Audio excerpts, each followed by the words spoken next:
TikTok awala n'obulenzi abakyavuga struggle mu ngeri yonna esobola mwe bali nnyo babalirira temuvanga okwo ngera ko bazabo n'abakyali ku bwenyi bw'ekitabo ku Facebook nga mukyakola live mukyakomentinga mukyasharinga mukola posts tukimanyi Facebook erimu obuzibu zino tujja kumalako nayo ate ojja tutambula nayo bulungi nnyo kale mwenna njala baagaliza okuba nti muli bulungi mwe balekola omulimu ogwo bwe malaawo then ngenda kubategeeza mu kalowoozo ka leero kengenda obbawa kagenda kubeera kabyakwerinda akalowoozo kalo kabyakwerinda ddala ku simu zaffe zino ez'obutambula egaludde naye kansooke kwatemu due to poor network mwagala mugireko ebeerekeeza nnyo temuggyako vidiyo bahakazi mugiveeko temuggyako vidiyo bahakazi mugireke nze kansooke mbulira abantu bange benjagala babuulira bumale nveeko naye temuhakinga vidiyo eno baali bagezaako gijjako naye ffe tetujja kuba na mitima mibi okuba nti tugamba abantu abo okukola ki okuba tubeera nabo wano so tetwagala kukola ki kubatawaanya kale n'olw'ensonga eyo ndowooza njagala nsooke mbatume then tulyoke tugende kalowoozo okusookera ddala omuntu yenna yakatuuka njala kusooka ontagingire omukulembeze waffe Omululu Kyagulanyi Ssentamu akyameko wano eddakiika ezisooka njala muntagingire ab'ebyokwerinda bonna mu Uganda babeereko kuno njagala montagingire Yoseriti bahabula tabasira mutanu wakale ekyensera lwezizide ensanga bisibe abere ku vidiyo eno network abagiri bubi yes of course bagiri bubi bakimanyi ngendo bakola naye tujja tambulirawo bangambye eteredde tujja tambulirawo ya bagikutte bagipose nze naye nze nabagamba tujja kwogera mpaka last network clear here in Kampala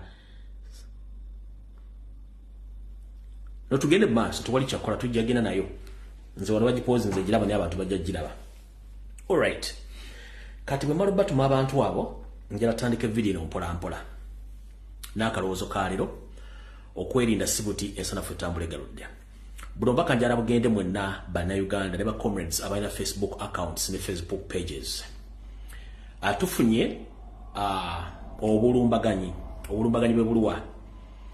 Facebook zino mu Facebook eno mu Uganda bagijjako. Mukimanyi nti omuntu okwakisesinga Facebook mu Uganda alina okubanga alina VPN kyekisookera ddala ekyo tuba tukimaze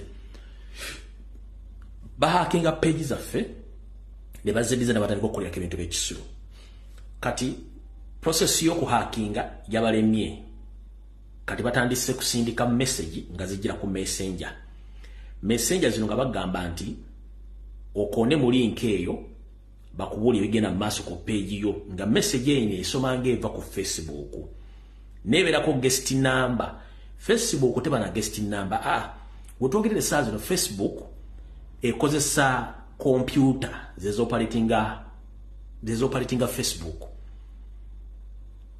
kati teri muntu asobola okugamba nti guest akusindikidde link ogikilikinga mugenda kusaba kasitola bekintu kyonna nga kyefaaniza olwa kusindikidde message ku messenger please tobikkula link yonna ng'ejjidde messenger bwe kiba kisoboka muyagala nnyo account ya Facebook page yo disable Facebook messenger ku page yo oba ku account yo nkiddamu bw'oba osobola nga account ya Facebook okyajagala ne page yo kyagala disable messenger ku page yo oba ku account yo kubanga ekyo kijja kuba kiremesa hako kutuuka kusindikira link eyo ne kasitokkiriza link ne wakusindikira link message n'ogikuna mu bot oba wegudde haka oba muwadde access okutwala page yo agikole kyonna kyayagala kati n'ekirala bw'obanga olina Facebook account olina Facebook page making sure nti account yo bw'oba wagigwisawo email ekyali active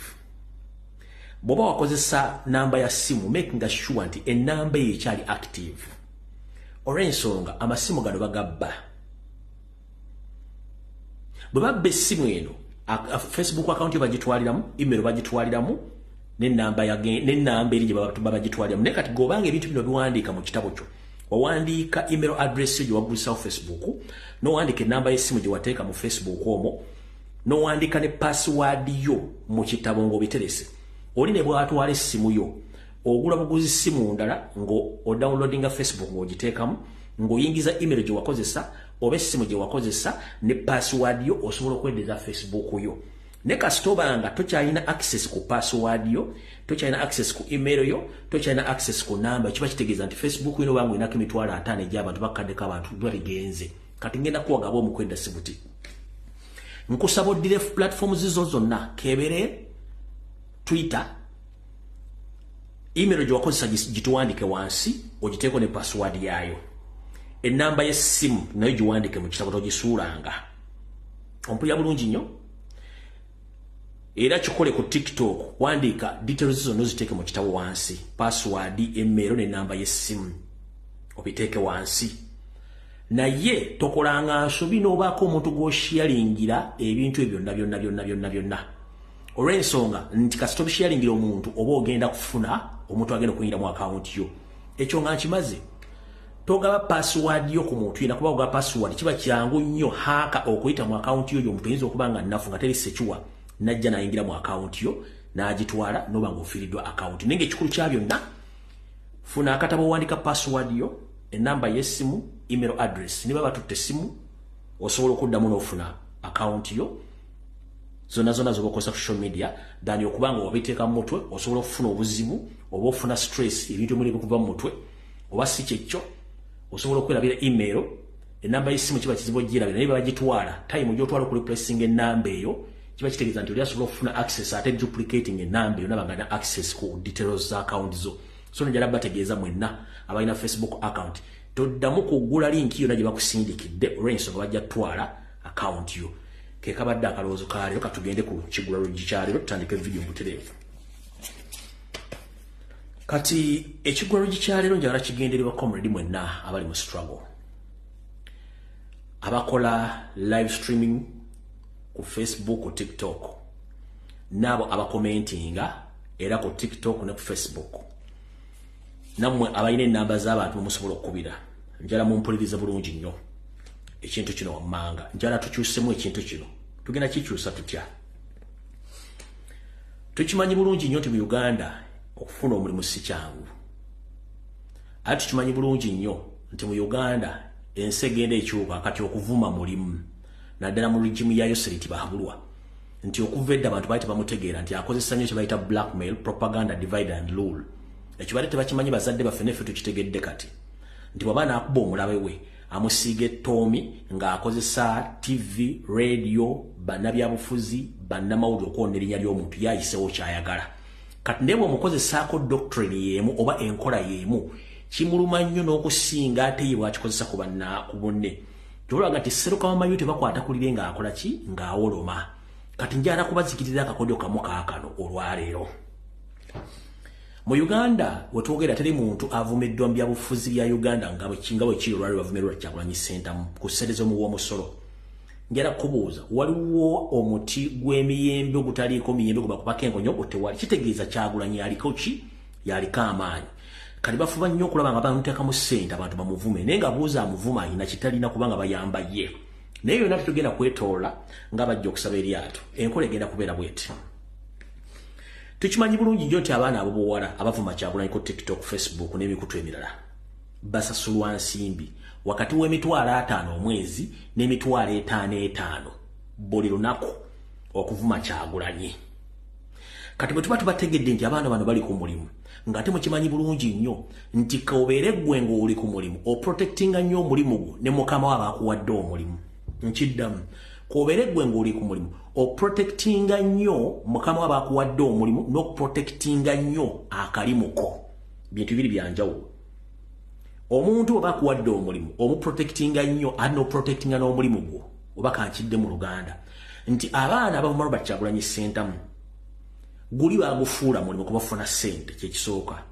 naye balina okufuba ennyo okulaba nga bakuuma bakama baaba babawa ensimbi byebintu biri mbadde njagala obategeeza kati ffe tetugenda kutawaana nabo abaana bano tubaleke kubanga tebalina kye bali mu Uganda bavumponga byoya kubanga omuntu alina ebyokukola era ng'oyimiridde bulungi nga n'ensi ogitambulamu ogimanyi tewandiyagadde kuvuma Kyagulanyi kubanga Kyagulanyi si ali mu ofisi Kyagulanyi si afuga gavumenti Kyagulanyi agezzaho kuyingirira mu gavumenti akyuse buli kimu na Uganda asobole okufuna emirembe tugenda kukola bwe tuti abaana bangi bagufudde omulimu olw'ensonga nti kisookera ddala Museveni yasooka n'aleeta enkola nti yavuwaza abantu bano abakozesa ekyoyagala ekyo akikola bulungi nnyo kati bakomredi mwena ngenda basaba togeza n'omala ddatawo nomala amalusugo nomala obudde ng'ovuma omwana yenna ali ku social media avuma Robert Kyagulanyi Ssentamu. Please don't waste your time, don't waste your data, don't waste your money abusing those boys and girls. Please tubavuma, temubavuma. Mugenda kunkolera ekigambo ekyo kiri ekintu kimu. Tukimanyi bulungi source of income ekintu lennyina kiva mu kibeere, source y'abaana abaana okufuna sente.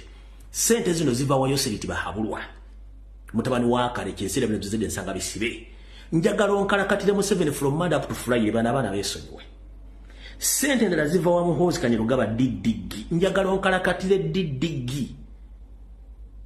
Njagala onkalakatire didigi ne Munyerere aseke. Totawana kuvuma baana bano simayi baani Sara bamentioninga manya. Totawana bamalirako datawo. Njagala nkwatire Honorable Kagege Nsereko Muhammad omunkalakatire kubanga ye supplier distributing sente ezo. Njagala onkalakatire Muhammad Nsereko ye distributor ye supplier w'ensimbi zino. Olyoka omunkalakatire from Monday to Friday. Bana bajja kuba tebakyayina mulimu, bajja kuba tebalina okudefendinga bakama babo badde ensimbi, olwo bajja kuba bakyusa kino okuva ku Kyagulanyi.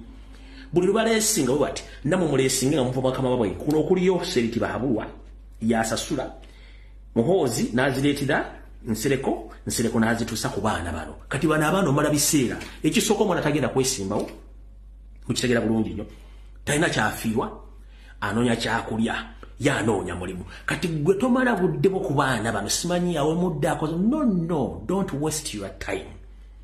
Mumanyi omuntu abasasula okuvuma, mulumba omuntu oyo abasasula okuvuma mumukalakate naye ajja kwejjusa lwaki ali mu kintu kino. Mulumba omuntu oyo asasula ssente okuduuka ku Muhammad Nsereko mumukalakate ajja kubuuza Nsereko ssente zenkuwa okuntaasa kuba yaaye tenga tezina kyezikola. Mulumbe didigi mumukube mujja kuulanga naye atandise ogansereko gundi ebintu byokola kyabitegera abaana batuleetera eggaali as simple as that. Temudda ku bana abaana mbaleke tebalina kye bali kubanga bo banoonya kyakulya, babasuubiza emirimu gavumenti azifu bagenda gifuna nga bwe baali bagibawadde ddi. So temutegana abaana abantu musime olumbaani sima. Don't waste your time. Abantu bali aba didigi Yoseri ne Muhammad Nsereko abantu bali aba basatu bemba mukalakata bana bajja kuba bawedde. So kyembagamba nti Seruka mu baito bakwata ku liri awoloma. Temuddamu kumala biseera ku bana bisimayo ne yavume Kyagulanyi nno mubaleke. Jono komo kalakata bali abasasula ensimbi kubanga Museveni kino kinakikola bwati bwasasula abana bano bavume Kyagulanyi eri abantu abawulira ennaku bavume Kyagulanyi naye omusajja amuvume kati kiveemu abakuwangudde. Eriyo abantu bebawulira bavume nnyo Kyagulanyi gye bakola omuvuma banyiiga nnyo nabo bakola ensobi tebawemula oba ne balumba. Kiba kitegeeza oba oleesa olutalo balukuleetedde oba kwagala naawe oyingiremu aga amazina gaabwe. No, togenda yeeyo. Ensonga esembayo bwe bavuma nnyo Kyagulanyi ebeerayo abantu abafuna ekirowoozo ekyokubiri okusinziira ku bulimba bano bwe boogedde. Kati ebintu bibeere bibiri. Tokkiriza kuteeka mu kakunizo ako. Kyolina okukola obutawuliza bivume ebyo, genda ku peegi z'abo abantu bonna unfollow oba report. Nkwegayiridde apo ekyasinza obwangu okuggyako akawunti y'omuntu gye bayita TikTok. Abanda baga abantu 30 bwe mu reporting akawunti ya TikTok ne bwebako emitwalo 3 ebanzigale. Olutalo tebalulwana nti ogenda kuddamu muntu omuddemu ekigambo. No, gwekola tactical withdraw. Genda mu TikTok reporting. Nebo reporting emirundi ena per day. Abantu 30 muba mugiye account y'omuntu ku TikTok. Abasinga okumbuti mwetaga kulwana mugenda kulwana bano. No. Wano muvuma baba supplying sente. Kikisooka ekyokubiri. Gwe kennyini keera ku machoga metinze ngenda kukwatagana ne balagane 30 within 10 minutes account baba mazogi blacklistinga. Wana akolera endala day nga tufunyo n'abalanga 10 tubatadde wansi.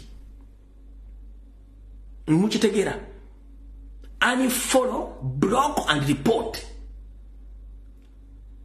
Olunaku nduka nti tugenda kuba account ya gundi nti ye ne mutula abantu 30 buli muna reporting emirundi 3. Bugenda okola saa 12 nga TikTok emwereza message nti account yo eri mu lusuubo egenda ne muddamu nenkera mu nnaku 2 mukubya account z'abantu nga 20 nga zivudde. Otemuleka nabana abantu wanazimbira TikTok ndajja kuba nga twagenze ddawo twavuddewo kubanga no bawabireza mmwe nkidda bawabireza mmwe kati engeri gye bakikolamu gye mukikola so mbategezze ekintu kyo mukitegeere temuleka abaana tactics ziye zisatu esooka 1 lumba baba basasula eyokubiri block oba unfollow eyokusatu reporting account obudde wamala nga okometinga ku page ngo omuddiza omulimu mu blocking kwatagane banno 30 mugende olwatusula account ya gundi mu reporting emirundi 40 mu nnaku 2 wasigaza account mbaluka awo tuvuddewo njala tutandike video y'olwale kubanga njala tugende ku speed ya iri obudde tulina butono. Alright, okusookera ddala njala okubaza bannayuganda mwenna abasobodde okuba amasimu bambebaze ntya naye nga sinasooka bebaza ngenda sooka bagamba bwenti abantu abali mu diaspora mwebale nnyo omulimu gwe mukola okuba amasimu ge mwakubidde Jeno Kahanga Muhanga kojja wa Muhoozi eyayingidde mu lutalo lw'okwagala okutemula Kyagulanyi mwebale kuba amasimu mwebalire ddala temujjanga okwo n'olwaliro mwongere mukubira amasimu kati gwali Uganda ngenda kusaba ekigambo kimu ojja genda mu simu yo ojjeko ojje osooka ogende mu settings esimu yo osooka ogijje mu osooka ogiteeke mu unknown nga tonnakubira Kahanga Muhanga esimu yo gy'onoomukubira ejja kujja nga tebasobola gifunako namba olyoka omunkalakatire omutegeeza obutemu bwe bwabadde bwokuva ebbanga n'ebbanga togeza n'okuba esimu ng'oli Uganda ng'ogirese mu known nti ennamba ejja ntamanya gwe gundi no please nedda so kugende mu setting esimu giteeke mu unknown olyoka omukubire oba kozesa esimu zino okukimeza wazikyali obuno busimu olyoka omunkalakatire ne banne mujja tutegeera kubanga abasajja bali ku pressure bategedde nti mission abantu bagigudde mukanengenda bategeera mu abali mu diaspora mwe bali nnyo baledda kuba yakafuna amasimu agasooka mu 10 era ali mu katengo kati ndowooza kansookera mbawo information endala sokembo information endala tuyoke tutegende maaso kati abasajja bano okumanya nti basajja bano bazibu bonna mazze okuba exposinga ku bintu bagenda okukola enamba ya Kahanga Muhanga njibaddiremu ye Lieutenant Jeno Kahanga Muhanga eri 0702 750510 oyo ya Kahanga Muhanga mumukubira amasimu ajja kwejjusa kye kyamugaana okukola ki okudde waabwe then ono omusajja omulala gwe twakoze eki ono omusajja omulala ono gwe bayongeddeko Kopolo Ezra Mugenyi ono ye yatuuse n'okudduka ku poliisi ng'essimu zimuyitiriddeko n'awa omusango nti abantu bamutiisatiisa okumutta era yadduse ku poliisi nga tetusobola musangayo ku poliisi kumanya bimukwata kasi Kopolo Ezra Mugenyi ngenda kugamba nti ebyo no bikola okimanyi nti ensi yakyuka omwami ono yadduse ku poliisi na complaininga kuba complainant eno reference egamba complainant Ezra Mugenyi omusiga gwe yandise baguyise offense violence and computer misuse security reference number gye bamuwadde eri SDREF ne bagimuwa nga yakoze ngenda kuzohe ojja kutya yiyo naye mujja kuba bulungi mubeera nga mwagala kutta bantu mujja kutegeera tewe reporting anti nawe oli mutemu kiriza nti ebeera abantu abakusinga okuba nti abantu bategeera so n'oyo yennyini mumwongere mu kirasi ategeere bulungi kati ba comrade abalala mwenna njala bategeeza omwami olw'omusanga y'omu ku basajja abasinze okutulugunya abantu mu kitongole kya Ssemwayi omwami ono badde tumwenda kifaananyi kye naye nga ne ku mikutu egy'enjawulo ne president yamwogerako omwami ono yasinga okutemula abaana ku Ssemwayi naye ekifaananyi nakifunye njala mutegeere bulungi nnyo omwami bamuyita Sergeant Isa Furaha Arinitwe ngenda kunoonya essimu ye ndoza wenadda ku Sunday nja kuba ngifunye omwami ono ekopi ye Sergeant Issa Furaha Arinitwe ono yakyasinze okutulugunya abaana ku Ssemwayi ekifaananyi mu kikube kiikyo mu kikube oyo tulevu tumulingo twembuze sabalaavu ono ku Ssemwayi okutulugunya bannayuganda talina mukwatira nsawo kansubenti mu kifunye ngenda kipostinga ekyo bamuyita Sergeant Issa Furaha Arinitwe buli mwana yenna abadde ku Ssemwayi amanyi omwami owotulevu ye kafulu mu kutulugunya okusiba buloka ku busajja okusiba buloka ku busajja okuyiwa kamulali mu bukyala bw'abaana kubafumita ebiti n'ensonga z'okuleepinga omwami oyo mwali ndoza ekifaananyi mu kifunye bulungi nnyo era ndoza notuli mu mutulaba tulinga twambuzi esabalaavu ngenda kunoonya essimu ye nja kuba njibawa butereevu kati ndowooza katugende na wano lumu tuveemu ebyo mubadde mutegedde njala tugenda ku kino gwe omuntu yenna ng'oli mu Kampala njala sooka kujjukiza kano nako abyakwerinda mujjukira tabagamba ati boda eziri mu Kampala ezisinga obungi ebitundu 6 ku buli 10 kati zijiddeko ba ISO n'aba Ssemwayi jevuddeko katuno Kampala State Council yagoba ku kioski obwa mobile money ne mu kioski obutontono obutunde byokola bujja mu Kampala babujjamu nga bagate bakirininga kibuga nenjala bategeeza buli ka kioski konna akapya akakomyewo ke mulaba aka kioski cooperating baba operative ba ISO ne Ssemwayi nkidda mu kioski wona Kampala State Council busingo bujja bumenya ne bu kioski obugenda budda bonna buli mu ba operative ba ISO ne Ssemwayi so mugende nga mukimanyi ekyokubiri Kampala Capital Authority yagoba batembeyi bonna mu Kampala district ngero kukwata kuba musangwa nagoba abatembeyi balimu ebika bingi eri abatembeya ebyokulya eri abatembeyi ebintu ebikalu eri abatunda abatunda abagula amacupa eri abagula plastic bicha batembeyi bangi nnyo n'abatunda kati waliwo abatembeyi mbale temumanyi nenga mubamanyi omutembeyi atunde binyeebwa atunde bikajjo watermelon n'ebintu ebirala kati njala bategeeza mbere begendereza nnyo abo bonna bagoba mu Kampala naye mulimu abatembeyi abalimu nga bakozi ba Ssemwayi na ISO nga bambega bebaluwa wosanga omutembeyi yenna nga atunda ebinyeebwa ku kkubo mu galaji mu bibanda bya firimu oba mu arcade oba watobuuza oyo abambega bonna bategedde bulungi nnyo kati waliwo bambega abali ku makubo g'e Kampala bemutamanyi waliwo bizinesi zaali zikola bannayuganda ngamba ng'okutunda watermelon n'okutunda ebikajjo bonna abasinga obungi ba Indigenous Ugandans babajjamu kati Museveni n'aleeta ababa abasajja abaluli n'Abanyarwanda be batunda ebikajjo ne watermelon ku makubo era nga tesobola mukwatako poliisi esobola okukwata omuntu apaakinze ku pavement waggulu ng'akanika boda ye oba ng'ayina gw'alinda oba ng'ayimiridde mu kifo ekikyamu poliisi esobola mukwata naye tebakwata bano abasajja abatunda watermelon n'ebikajjo naye nga gobo mutuukako ng'omuntu mubuuze license oba agiine mukkizo cooperative tebalina license ezo kati be bano wano wammanga bano nno babaguddeko wano drone zange babaguddeko wano ku lubiri gye baoperatingira balaba abo bano ba operative ba ISO ne Ssemwayi abo tebalina license nenga tekuli mu na Uganda n'omu abo bonna ba operative abatunda ebikajjo ne watermelon n'ebinyeebwa ndoza mutegedde bulungi nnyo abo bangi nnyo bangi nnyo so mwegendereze nnyo abantu abo ekirala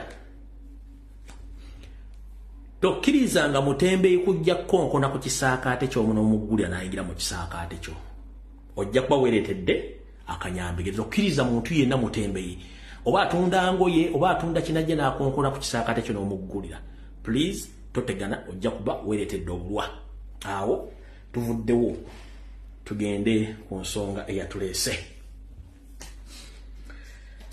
ensonga eyatuleese katutandikire wano vidiyo etandise mu butongole okusookera ddala njala kwebaza president wange Robert Kyagulanyi Ssentamu webali nnyo omulimu gwakoze olunaku lwajjo ne gwokoze olwaleero si gwa abantu banafu newankubadde nti bannayuganda basinga obungi kyentegeddeko baagala enkyukakyuka naye ate tebaagala kulwanirira buyinza baagala nnyo okubeerawo babakolera buli kimu kibasange ku ku lupapula n'ekyo twakimanya era tugenda kidiscussingako olwaleero. Ekikulu ekyaffe kyekiruwa, ekyaffe kyekino. Ffe tulina okukola omulimu omutuufu gwe tulina okukola, abasigadde bajja tusangayo. Tutya? Bwalagidde buli muntu okusimba ekitooke mu kinnya we kiri. Kino kyali kikakata ku buli munnayuganda buli district we yabadde ne ku kyalo waali ne ku kuba erikyama ewuwe n'osimbawo ekitooke. Ogwo gutali musango kubanga okwekalasa amateeka gwe guli. Mwena ba comrades abakoze ekintu ekyo balinyo bali ddala okuwulira omulago gwa president. Ne mu koweri erimu wano wenjagala okusooka okuddira mba NRM propagandalist ne bannaffe abamu batategeera nsonga za byabufuzi bwe zitambula. Kansoke mbanyonyola. Mwavudde mugamba nti ate president yalagidde ate n'atava waki yasuze waka ate n'atavaayo. Kati the logic is here. Ebintu byonna president byabalagira okukola essaawa zino abibagamba in the principle of the line of the duties. Olw'ensonga akimanyi bulungi olukuŋŋaana lwa Namukwale mu Uganda lulimu abakulembeze aba buli kika ku level zonna aba president batone bonna ba delegates abazze bonna abasinga obungi tamanyi bifa mu Uganda. Kati Museveni tasobola kukola fujjo liyitiridde during this period ng'ali eri mu Namukwale bugenti Kampala ekibuga kitabuse. Tasobola kukola fujjo eryo. Kati kyabadde alina okukola kyekiruwa. President okusindika message egende ku international level yabadde alina okulagira bannayuganda okukola omulimu. Kati ye asigale waka. Mu kusigala ewaka bannamawulire bonna abatasobola muwandikako n'omuwandika obadde bayinza okumuwandikako nti Robert Kyagulanyi Center mu Eke Bobi Wine bamusibidde makage ali under house arrest. Nchiddamu bannamawulire batasobola kupostinga Kyagulanyi ng'akoze ekirungi bonna badde bayina okumuwandikako either ku local oba ku international level nti the opposition leader in Uganda is under house arrest while the NAM summit is also taking place in the same country, Uganda, Kampala. Okitegedde bulungi yabadde alina okusigala ewaka nga talina kufuluma kuba yabawadde order mugende musinde buli mukyayagala asimbe ekitooke. Kati y'okufuluma kyante kijja kukola mawulire nnyo ng'omuntu asigadde waka ne bamuwandikako the leading opposition leader in Uganda is under house arrest. Kyabadde kikola amakulu mangi n'amawulire okwetoola ensi yonna nga bwe nabagambye nti amawulire ga New Vision bukedde mu ntale basobola bite kubiwandiika ne international news medias zakikapitalinze ekyavuddemu ne local medias ne zikiwandiika. Kati yaba yasikoalinze mirundi egisuka mu ejja mulolezaako kubanga ffe ntegerera afa mu yanjawulo eri ategeera essaawa zino wenjogerera eri agenda otegeera after this live eri ategeera after day 2 days eri ategeera after 1 month eri atagenda ategererako ddala. Katu addressing abantu bangi nnyo abatasobola kufuna message eno mbudde ne bagifuna oluvannyuma. Yabadde tactical withdraw nga teri muntu asobola gitegeera ekyo bulabo bangi babavudde mwate agaba atoka kalakasa biki yatenga tegeeza. No, please, politics si bataba muzanya. 1, politics is all about numbers. 2, politics is all about media attention kubanga media bwe wandika ekigambo kigenda wala. Kati jjukira abakulembeze bonna abazire ba delegates 1 tebasobola kusoma bukedde balina kusoma New Vision, Monitor, Observer, one ready paper kubate basobola kusoma kamunye lwashi lwa Luganda. Kati Al Jazeera, BBC, CNN zonna zijja direct ku masimu gaabwe. So bwe bali mukola bati amasimu oba ne babaleeta amawulire bagenda baga supplying mu conference mu hotel gye batudde. Ekkulu erisooka konde the leading opposition leader in Uganda is under house arrest. Baga nene si kitwazeemu ate twazeemu Namukwale ne ate abantu babasibira mu mayumba. Okitegeera? So President mugezi nnyo okusinga fwe tulowooza. Kati mwe n'aba propagandalist ababadde boogedde musimanyi ate lwaki yasigadde mu nju ng'ataki bagenda mukwata. No, oli asooka n'atula n'abala ekintu kye n'agamba enkola kino kigenda kuddako ki. Kati abasinga obungi temwakitegeera. Nnyinza okulaba batomedde ku TV, ku radio, ku media boogera bingi nnyo naye ng'ate gwe boogerako ye yabaza omuzannyo nga teri agenda gutegeera mpaka olwo bagutegedde era Museveni yagenda nti we made a mistake. Mukitegedde bulungi nnyo. Awo tuvuddewo. Kati bwe tuvudde olwaleero ku makya kubanga basuzi bamukuuma ne basula nga bamukuuma mu video mwabulabye. Olwaleero asobodde okwemulula najja mu Kampala mu bitundu byayiseemu ne basimba ebitooke n'ayitako ne katu n'asimba ebitooke era n'amaliriza ng'akoze eki ng'omulimu omukulu gw'amuleesa akumaliriza. Mwenna abasobodde mubeerako n'omugobera mubalenya mubalire ddala kiki ekiri mu kintu kino bajja kugamba mwakoze ekintu kino mufunamu ki. 1 ng'omuntu ampuliriza ali eyo olina ekyokulabirako kyolabyeko olwa nti oluguudo Kizza Besigye lwe yasimbyemu ekitooke bugenza okera ku makya nga baliwo Walakasi bagenda dukola kolansi bali mu dduddaabiriza. Eyo ye message gwavuma Kyagulanyi olwala ovuga vitiizi ovuga lawuumu ovuga Range Rover ovuga Mercedes mu nguudo z'e Kampala shock yo tesobola kumalako myezi 6 eyinza n'okukubira within 1 week olw'enguudo embi. So Kyagulanyi ne banne bakola ekintu ekyo ky'okusimba ebitooke mu nguudo ne bazikola ani ageyininga okusinga munne awagira NRM Ugain awagira NUP Ugain awagira DP Ugain. Buli muntu asobola okufuna kyafuna mu kintu ekiba kikoleddwa ku olwo kyovula nti abantu abaparticipatinze mu kintu kino babadde ba locals nga ba leaders babadde batono tubabalira ku ngulu ba MP badde nga 3 ba councillors banga 6 okwetoola eggwanga gyonna ne tulina abakulembeze babekabaalo bayitirivu nnyo naye nga abantu abakiparticipatinze bantu ba bulijjo. Kati bulijjo mbagamba tetwetaaga abantu bangi nnyo okukola kintu kubanga abantu abangi obuseera ebisinga batulemesa. Kati gwe kino ekikulabuza nti mwakikoze mwafunyeemu kimukulu. President gwa talwana naawe wabula ayamba ggwe olw'ensonga nti ekintu kyakola akikola akubuulira nti nyamba ggwe kubanga buli kimu yakirina. Ayina emmotoka 1 gye mwamugulira abalonzi be teyita mu masasi erina shekabuzoba zisobola okuyita buli wamu weeyita naye gwe amuvumu ovuga vitiizi ovuga lawuumu abala tutambuza bigere tulinganga nfudu abala temusuubira nagula mmotoka nga sole zibagudde ku ngatto naye ng'ate ogamba ati kalate basimba ebitooke kitegeeza kisebo eyo sayini eraga ensi nti eri mu mbeera mbi mu infrastructures okitegedde gyensonga lwaki tubagamba mubeere mu bintu bino nga mbitegeera bulungi nnyo. Kati mba nkutegeezezza impact y'ekintu kino more is coming ebijja bijja eno eringa rehearsal oba practical rehearsals eziri mu kukolebwa ebintu bigenda okujja mugenda bitegeera bulungi nnyo. Kati njagala tegeeza mwenna abakulembeze abalonde okuva ku LC2 LC3 mpaka ku member of parliament bakulu mbalamusiza nnyo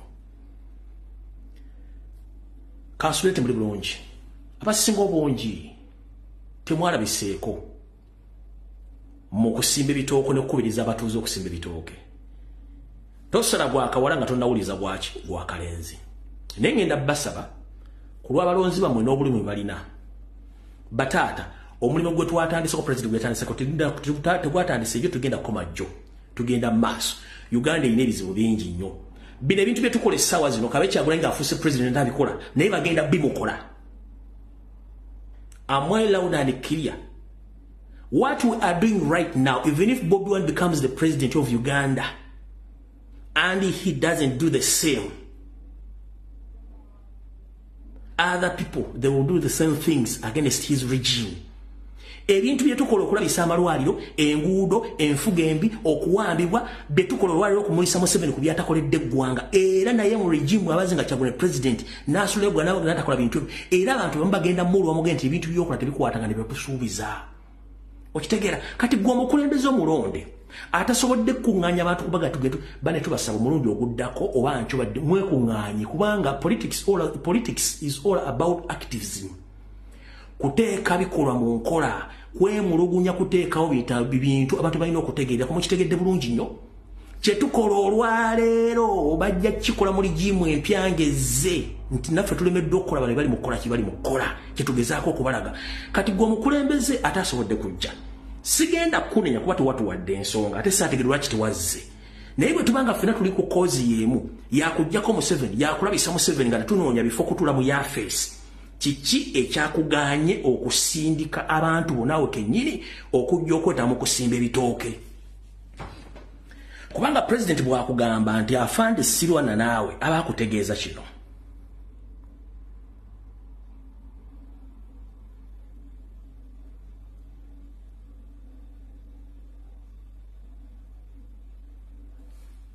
Bwakugamba nti afande sirwana naawe aba akutegeeza kino.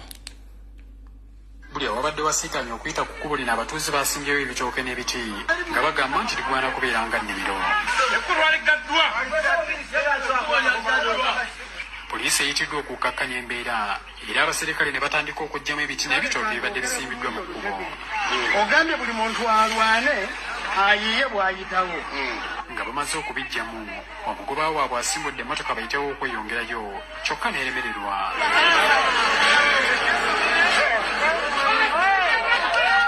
Abatuuze basoose kussa poliisi kaziiso kyokka oluvannyuma ne bajja okuyamba bagisindike wabula nga balafuuba n'okugisindika eveewo ekutusaakako neera n'ekwama.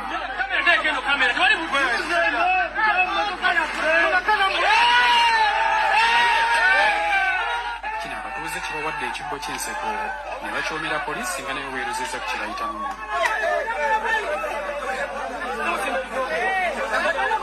abaana batuyambeko basimba ebitooke wakati webatuzibidde ekkubo ani alise empumu bebalisemu balina n'emmundu amakubo mafu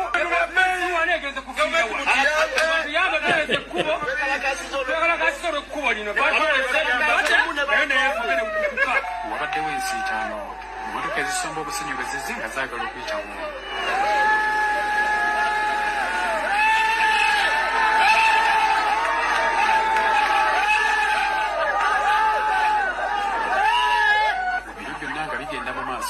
Abasirikale ba poliisi bibadde byabasobedde dda era ng'emikono bagireredde mu kifuba nga n'ebyokukkakkanya abatuuze babivuddeko dda.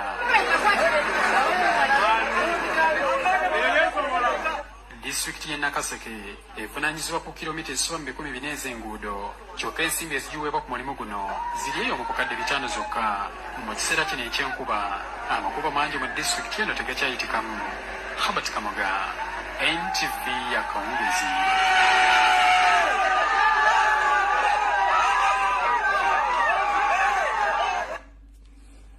Kati ekisinga okusesa mu story eno poliisi yazze kugumbula beekalakaasa olw'enguudo embi era nga beekalakaasa banyiivu nnyo naye ng'ekibeekalakaasiza ky'abantu bonna nga ne poliisi mwegitwalidde. Kati poliisi we yazze okugumbulula bana basimba ebitooke mu kkubo yazze enkambwe nnyo ng'ate ne bezze okugumbulula bakambwe nnyo.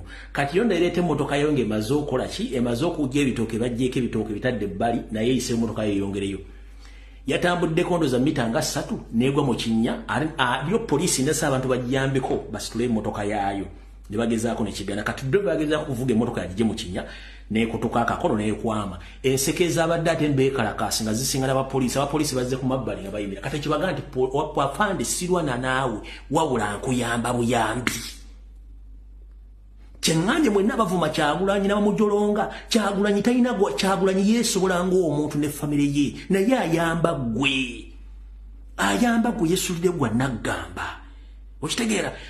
Poliisi yasanze abantu banyiivu nejje bajjeko ebagumbulule kati nebagoba yayagadde okuyitawo ate emmotoka yo neetubira nemeeka akakono ate abadde banyiivu essaawa eyo ne basekanga bala abayingidde mu kizibu kyekimu poliisi kyeyingiddemu nga nakyo babaddemu ani asembeyo okuseka obulungi abatuuze ate bafunye essanyu n'okusinga. Tetugenda kulwawaawo tugende mu bwangu kubanga ebyokwogera tulina bingi.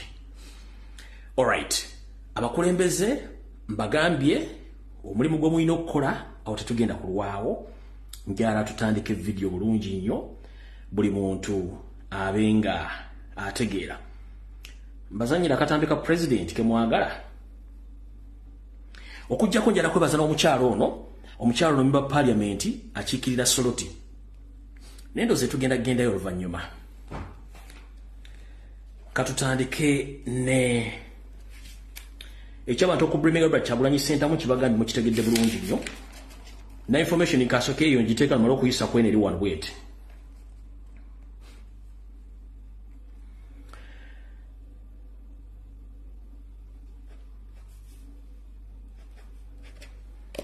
Alright, Bannayuganda mwenna okwetola ensi yonna gye muli mbalamusiza kansonti muli bulungi mwebale kukola. Njala kubagamba information eno mujjagira bajje bujjawo katono. Alright, twogerera Yoseriti Bahulwa yavudde ku local diversions kati yatandise kukola ze tuyita international diversions ngaleeta asabazi conference ne summit zijje zitule mu nsi ye. Kati ekibayita international motivated diversion ezaakola oba stunts. Nengo ojja kusooka kubuuza zino summits zongera kikubeera Bannayuganda tajja kukubulya kubanga ye ayagala kulaga ensi yonna nti ensi ye ennungi buli kimu ekirina ekitali kituufu. naye ekinebagawo ekintu kino mukimanyi kakibabuulira nno mujja kirabako. Bwe tuddayo emabega emyaka nga 20 plus abasinga obungi mwebuuza lwaki Kongo erimu olutalo. Lwaki Kongo erimu olutalo naddala ne wali ebyobugagga bingi. Omukulembeze w'eggwanga eryo Nguli, omukulembeze w'eggwanga eryo Nguli, bwe ngamba Nguli amanyi Oluganda kitegeeza omugenzi. Manyi Abaganda balina ebigambo bingi. Nguli Mobutu Sese Seko Wazabanga yatuuka ekiseera nga naye afuuse kaliba nga tagambibwako dictator. Yalina okuba nga akozesa abazungu okumukuuma mu buyinza ng'abasayiningira contracts okubawa mineral deposits mu Congo kubanga basima ebyobugagga nga batwala nga bamukubira mu buyinza. Until bannansi b'ekyanga ne bagamba nedda ekimala. Kati Nguli Mobutu Wazabanga akakodyo ke yakola okuleka abazungu basime ebyobugagga yasigala no Kinshasa n'ebitundu ebirala ng'afuga tewali tabu kyekyaviirako n'ebizibu biri mu Congo essaawa zino. Kati mwina kye mutamanyi olwaleero kuno yosere kwoli kuno. Ne kansooka ntegeeza International Committee nga sinagenda waawo. Ladies and gentlemen, especially all the delegates from different countries, my names I'm called Lumbiye Fred, aka Chemical Ali. I am a concerned citizen of Uganda, based here in Turkey. I'm here to inform you, ladies and gentlemen, that whatever agreements you are signing with Museveni, those are fake agreements. First and foremost, you are dealing with the mafia. Museveni is not a citizen of Uganda. Its own record, Museveni is not a citizen of Uganda. Whatever agreements and deals is giving you right now, you are dealing with the wrong person. Whatever loans you are giving him right now, you are dealing with the wrong person. Because at the end of the day, you will not gain anything because he is not a citizen of Uganda. He came in power in 1986 by the use of gun. And right now, he had been killing, kidnapping, torturing Ugandans to stay in power as we speak right now. So whatever deals he's giving to you, whatever money you are giving him, whatever meetings you have with Museveni, you are dealing with the wrong person. Museveni is not a Ugandan. If you want to prove me wrong, let him tell you his real names since 1966 up to now. He had been changing names. Up now, still keep changing names. He doesn't have any birth certificate which shows him that he was born in Uganda. Previously, we asked him about his education qualification. He didn't produce anything. So Museveni is not a Ugandan. You are dealing with the wrong person. So when time comes, the man is out of power. Don't claim each and everything concerned about Uganda, because we don't know him. He's a pirate and his group, including himself, his wife, his kids, and the entire cabinet. The biggest number of them, they are not Ugandans. All of them, they are from Rwanda. If you want to prove that Museveni is not your Ugandan, ask him to bring his birth certificate. Even his son, the Muhoozi Kainerugaba, the DDG, he was born in Kenya. He is not a Ugandan. So you are dealing with the mafias, and you will gain nothing at the end. So whatever agreements, deals Museveni is giving you,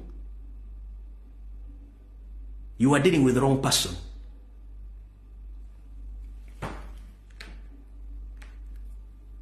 So let me play this video for reference for some of his colleagues whom he came with from Rwanda. This gentleman was killed some time back, around 1993, when he was ordered to take some Rwandese back to Rwanda to fight for their nation. He's known as General Fred Gisa Rejema. He served in Ugandan army, including Paul Kagame, the current president of Rwanda. But this is the real proof that all these people are not Ugandans. They're just camouflage. Here's the video when late Fred Rejema swearing in as a Ugandan to serve Uganda has its own country. Fred Rujema Jisa, so that I will bear faithful and bear the true allegiance to the Republic of Uganda, and that I will preserve, protect and defend the Constitution. So help me God. Tunulira olutalo lwa NRA olwakungulira ddala emyaka 5 mu kitundu ekyeruweero. Olwaleero tutunuulidde abantu abatambulirwako ensonga ku mugendo gwa Western Axis ogwali gukulemberwa Fred Rujema ssaako ne Jim Muhwezi.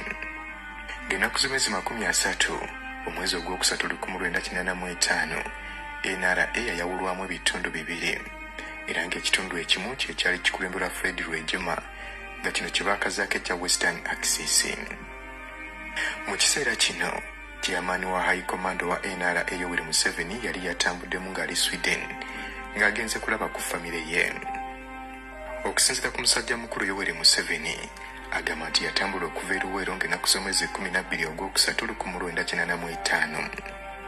Ono yakomawo oluvannyuma lw'emyezi 6 era ng'agenda okudda nga Rujema ono amaze okuwamba Fort Portal ne Kasese.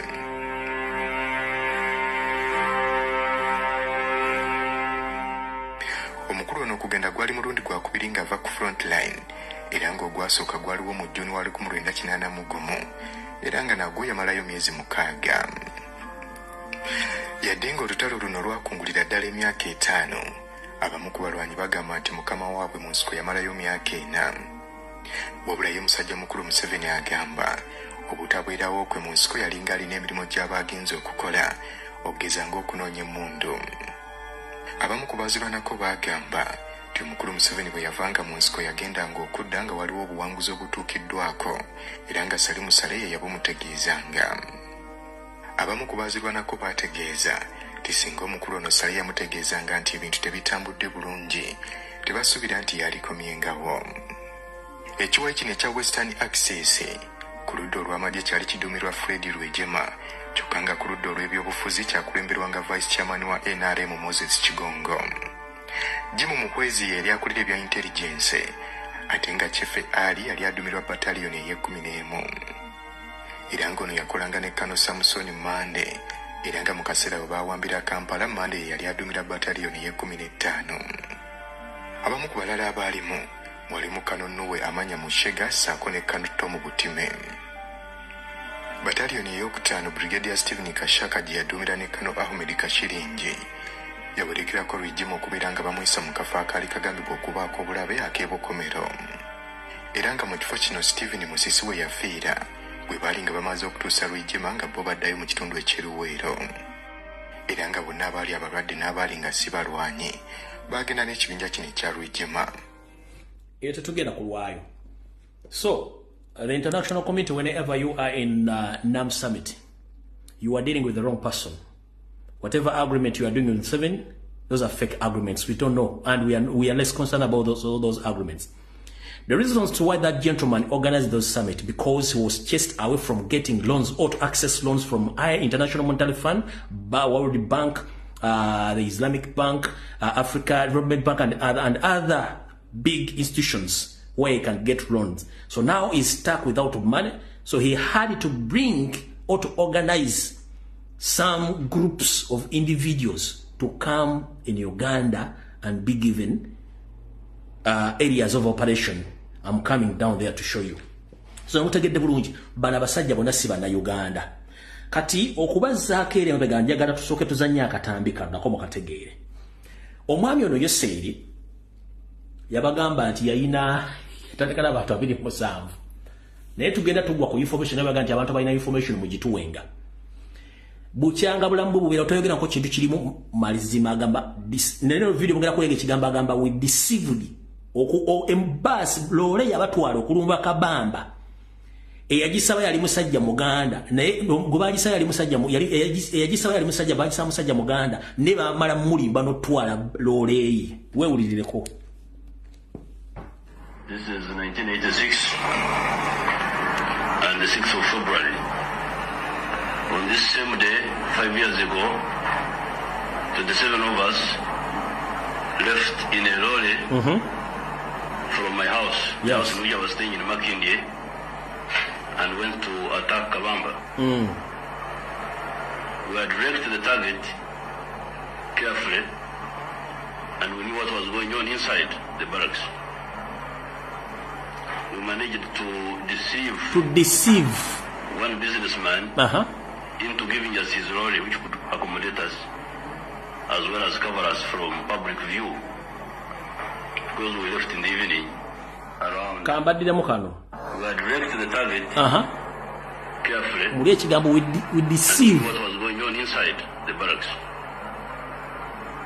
We managed to deceive one businessman into giving us his lorry, which could accommodate us, as well as cover us from public view, because we left in the evening around 6 o'clock. That lorry was obtained by deception by one of us by the name of Lutaya. We went with that lorry and one or two other vehicles up to Kabamba, where two companies of Tanzanians and 1,400 Ugandan trainees. Mukatabo ke awandika yagenda n'abantu 27 basi lolo yabatwala balimba omusajja nnyiniyo ne bagimutwalako bwe batuuka bifunga tebanatuuka kaba bayina abantu olwedde 1700 abali ba training de Tanzania ne talina n'omu asobola kwogerako wadde no ayogera ku 27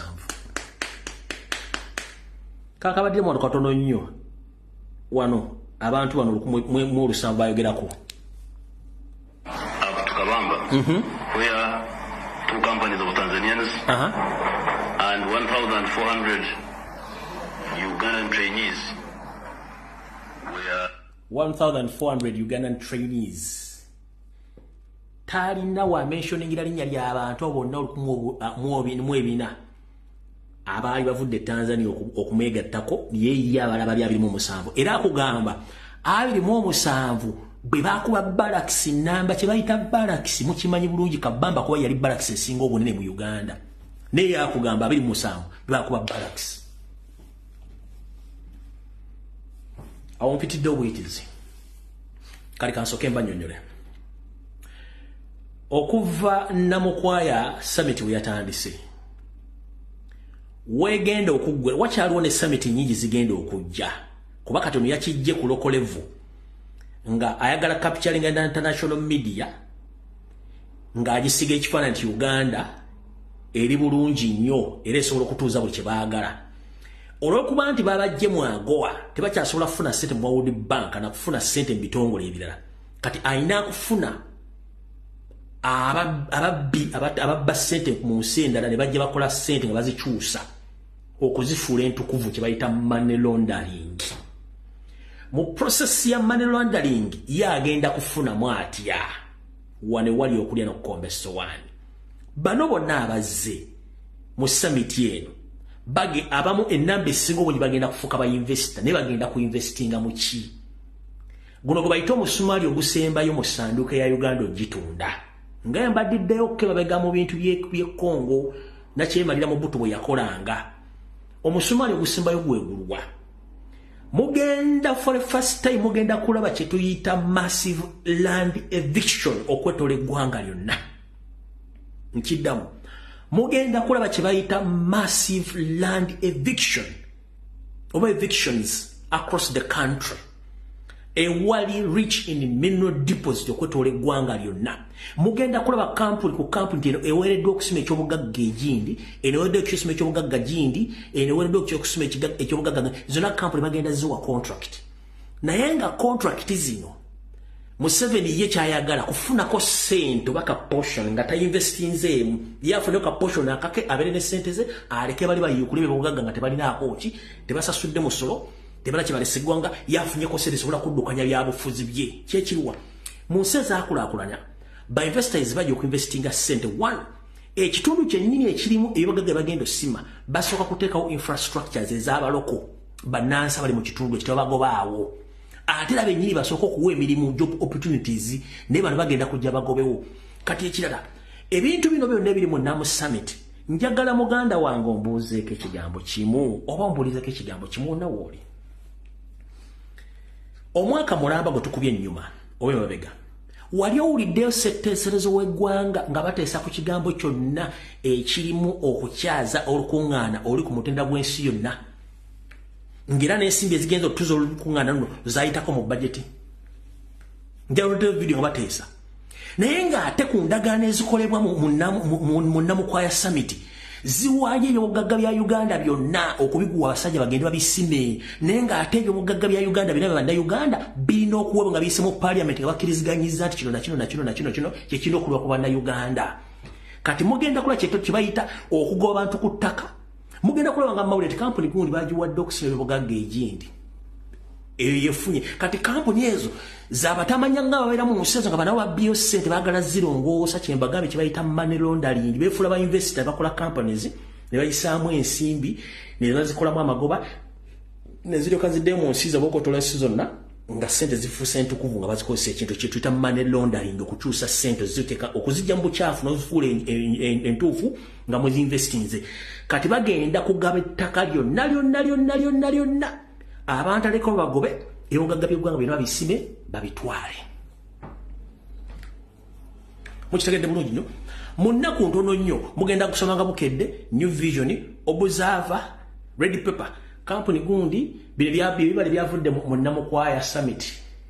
Okusima amafuta egindi bakuwadde gundi, okusima gold egindi bakuwadde gundi, okusima kino bakuwadde gundi. Kati olwaleero ekyokulabirako mubadde mu kimete sooti wali amafuta ngera ne mukula tasobola kukyogerako ne waliwo kampuni gye bawadde okusima amafuta esoloti era MPY yakedde kwekalakaasa omukyala akiikirira ekitundu ekyo yakedde kwekalakaasa jjo wetwale nga naffe tonokwekalakaasa wuuyo.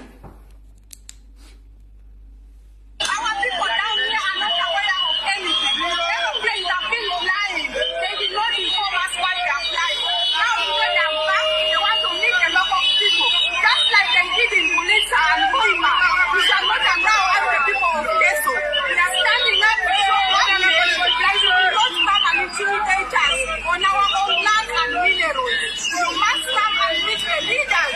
Let the leaders come down to sensitize the local person. Take note. We are not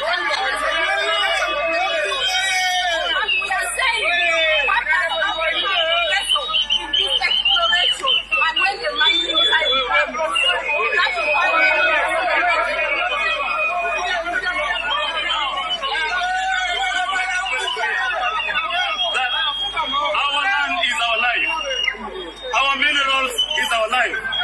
we are not opposed to government exploring minerals here, but we are saying government must bring all our people. We need full participation of the local people. Now we know the trick of this government. They had come the other time to grab the land in Agama, in Kambuda, our people resisted. Even this one, if government is not going to come out with a clear agenda, what is going to be our stake? What is going to be our share as the people of this region? We are going to oppose. Why we suspect that there is something fishy here? They have organized this meeting without involving us, the local people. Why don't they tell us, the city members of parliament, we represent thousands of people and we're not going to allow.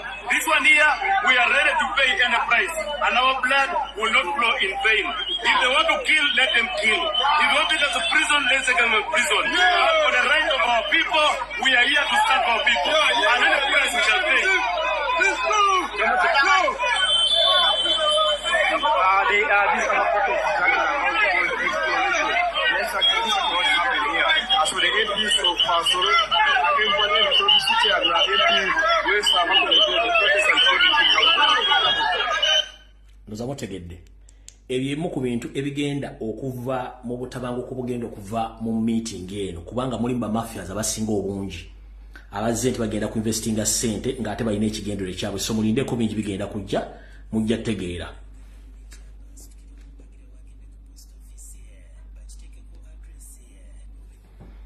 Tukyagenda mu maaso.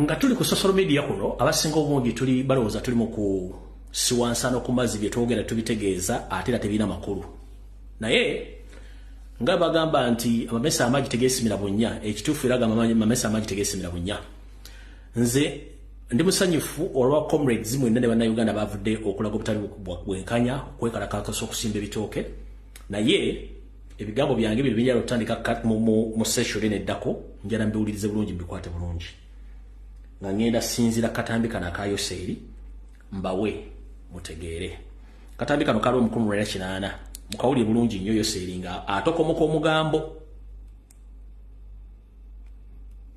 I have justice for Fulminji and new party is that we want to solve the missing link. Where is the missing link? What's wrong with Uganda? There's that question. What's wrong with you Ugandans? You are always in crisis. Yoseeri yabagamba kyekyatuka ku bannayuganda buli kaseera mubeera mu butabanko twagala kujjawo eby'obutabanko tutandika okukola ebintu nga tweyambisa amaanyi ag'enjawulo ebigambo bive mu bigambo tutandike ebikolwa ye kye yakola okusinzira nti abantu abasinga obungi baagala enkyukakyuka naye balina akatengo njala kujjukiza bannayuganda abantu abasinga obungi okuyamba ku Museveni okujjako gavumenti y'Obote n'abalala bali bakooye gavumenti n'ebikola byazo zonna ziri enkalira nga bazikooye bulungi nnyo bali obukadde bwe sijja kukulimba mu biseera ebyo naye ndowooza bwali busukka mu 15 bwali busukka mu 15 bali bakooye bulungi nnyo nga mukooye olwaliro naye era mwalimu abantu abawagira gavumenti nga tebaagala ziveeko era nga balya bulungi nnyo basula bulungi nnyo buli kimu bakirina engera bwe kiri olwaleero waliwo abali obulungi basula bulungi nnyo basomesezza abaana bagenze e Bulaaya ngera bwe kyali kuba tebirina njawulo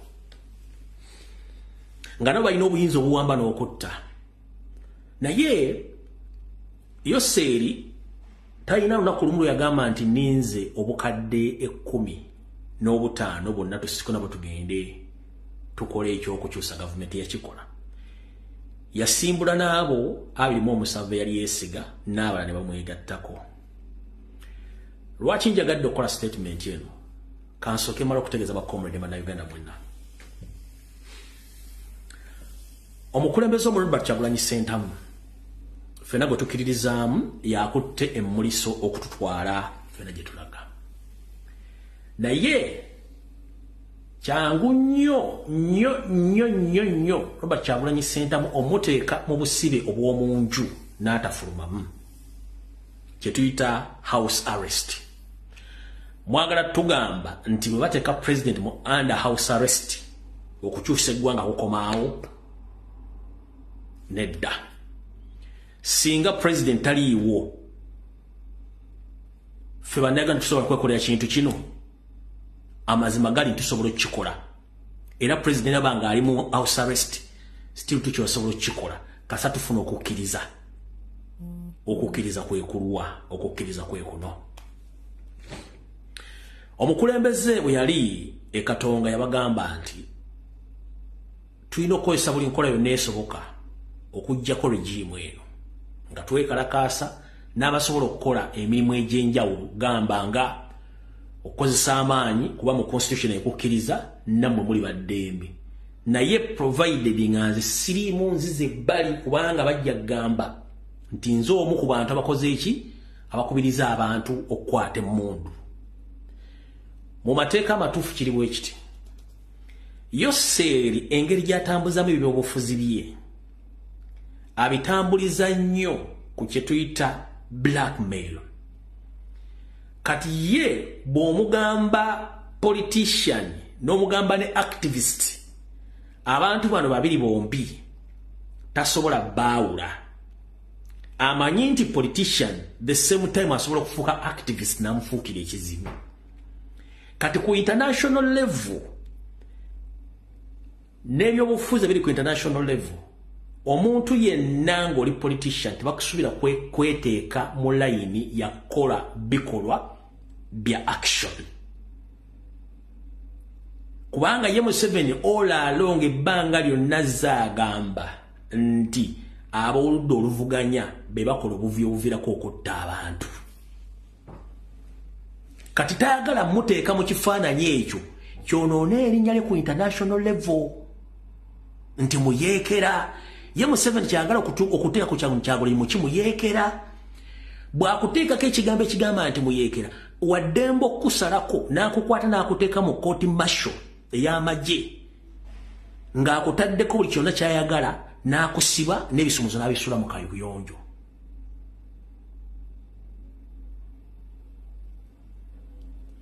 Kubanga amaze okulaga international level nti takyali munnabyabufuzi wabula muyeekera. Kati president bw'akola ka disclaimer nti mmwe abasigadde musobola okukikola naye nze nga nze ekifaananyi kyange tekiriimu.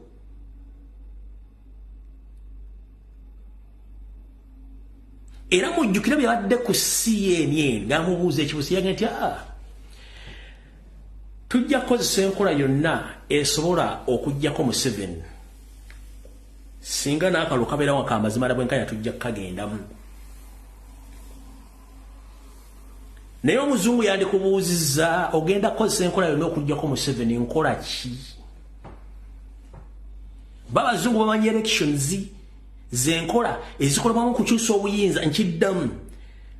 Singa yagambye nti tugenda kukozesa enkola zonna ezeetagisa okuggyako Museveni n'alekayaako okulonda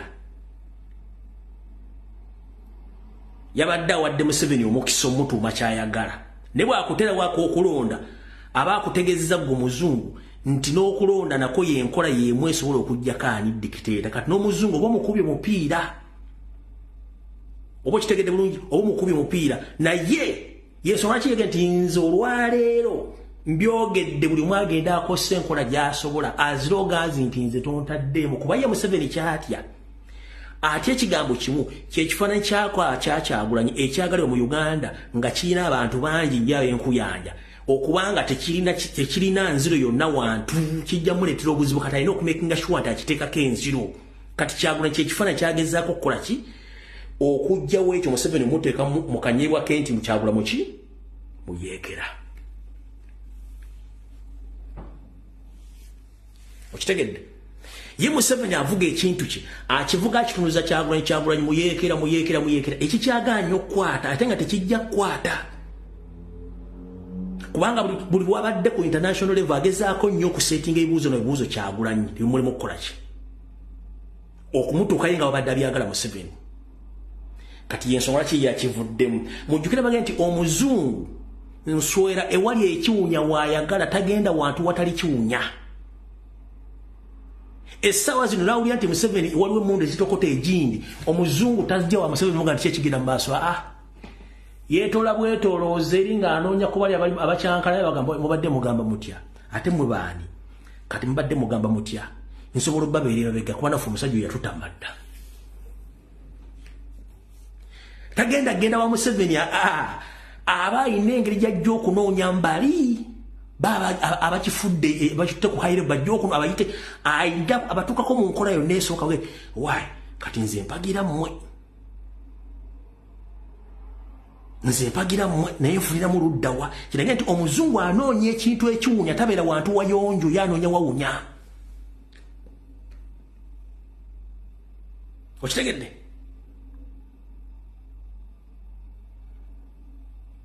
oba munfunye bulungi kino kyemegezaawo bategeeza manyi ebintu by'okutegeeza abantu bisinga ebiseera si byangu nnyo okutegeeza omuntu ategeere kino ekimutula mu mutwe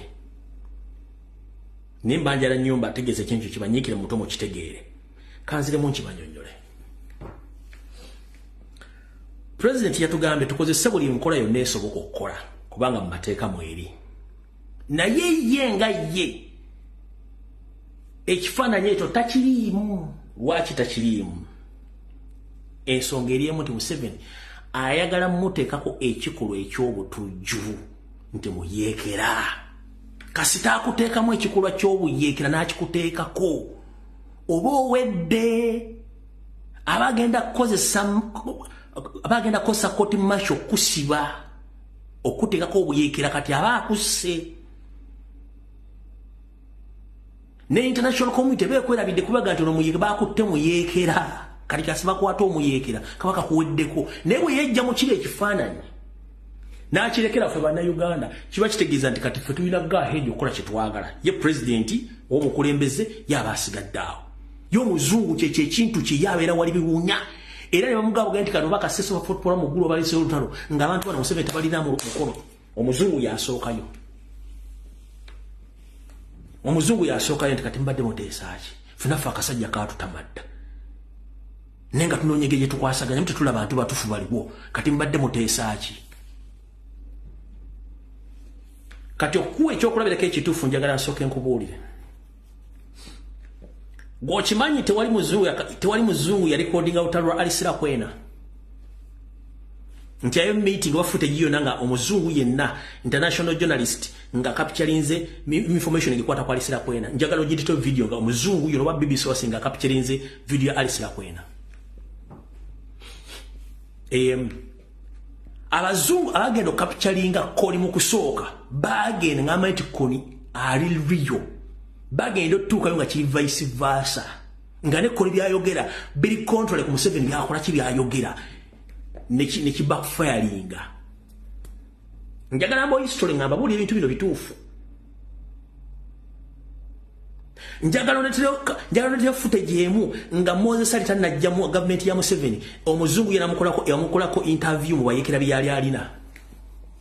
Taliyo. Tugenda mpola. Ekyakoni nkibanyonyodde bulungi. Nti abazungu basooka ne bagendayo ne information gye baafuna ebintu koni byayogera nga tebikwatagana Museveni byayogera nga waliwo okubagana empawa. Enkya bakutteko saati, ensa bakutteko sabbuuni, bakutteko engato emu, ate koni agamba etabimanyi ye Museveni amusibako ebigaana okukwatagana. Tugenze ku ADF. Njagala otera video ddala nga ntuufu nga international media za capturing ADF. Why mujamiru mukulu n'akabinja ke. Nga bawaliyo information about their mission. Ne bafandazi ne mission yabwe ntuufu. Ogituleetere, ogiteeke wano. Okitegedde? Yensonga lwaki nti abantu bano bonna Museveni yeekolera ebintu bye n'abiseetinga bimuzanyira omuzanyo gw'obinokola kigobina okukola. Naye ye ng'omuntu bwe yayingira mu 86 mu nsiko mu 88 mu nsiko international media we zaamutegera nti ali ku kituufu mu yeekera. Video temuziraba?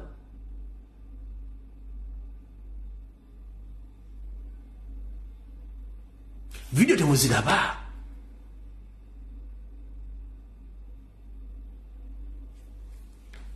Kati wano nze wenjagala wali okulira okukomesa wano. Bakomredi mwenna abagala enkyukakyuka. Bw'oba owulira nga oyagala change by all means, muganda wange kola ky'oli ekikuli mu bwongole mu mutima. Museveni agenda atandika n'abantu 27 naye already yalinayo abantu 1,400 olwali Tanzania nga lutendekebwa n'abalala bumwegako oluvannyuma. Essanzi no tuli obukadde 45 baba na Uganda. Ndoza basinga obungi baagala change. Naye tebajja kusituka bonna. It is impossible.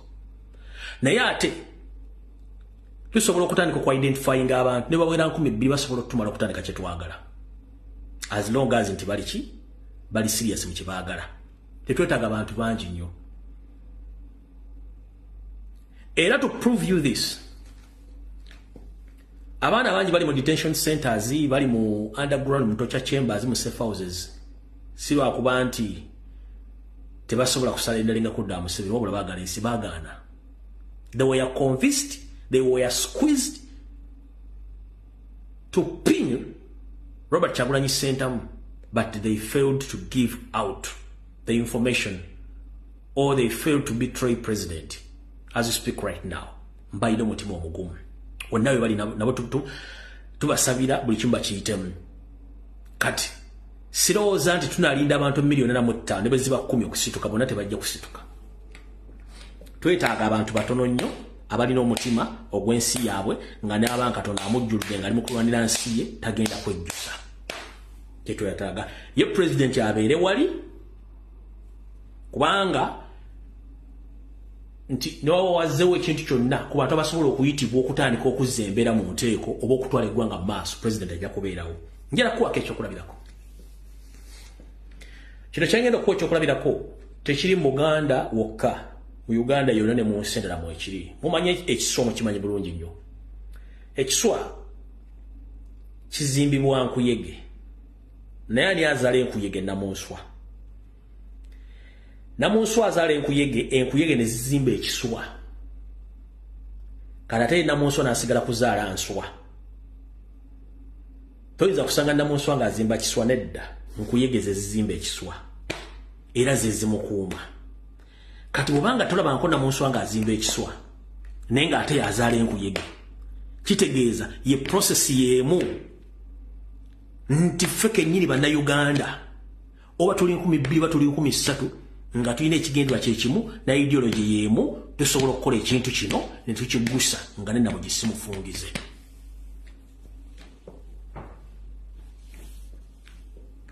tulina fronts nyingi akalulu weekali struggle ya mukono weeri abeekalakaasa weebali naye abeekalakaasa ebiseera ebisinga ate bo baabira nnyo mu comedy ate ffe tetuli mu comedy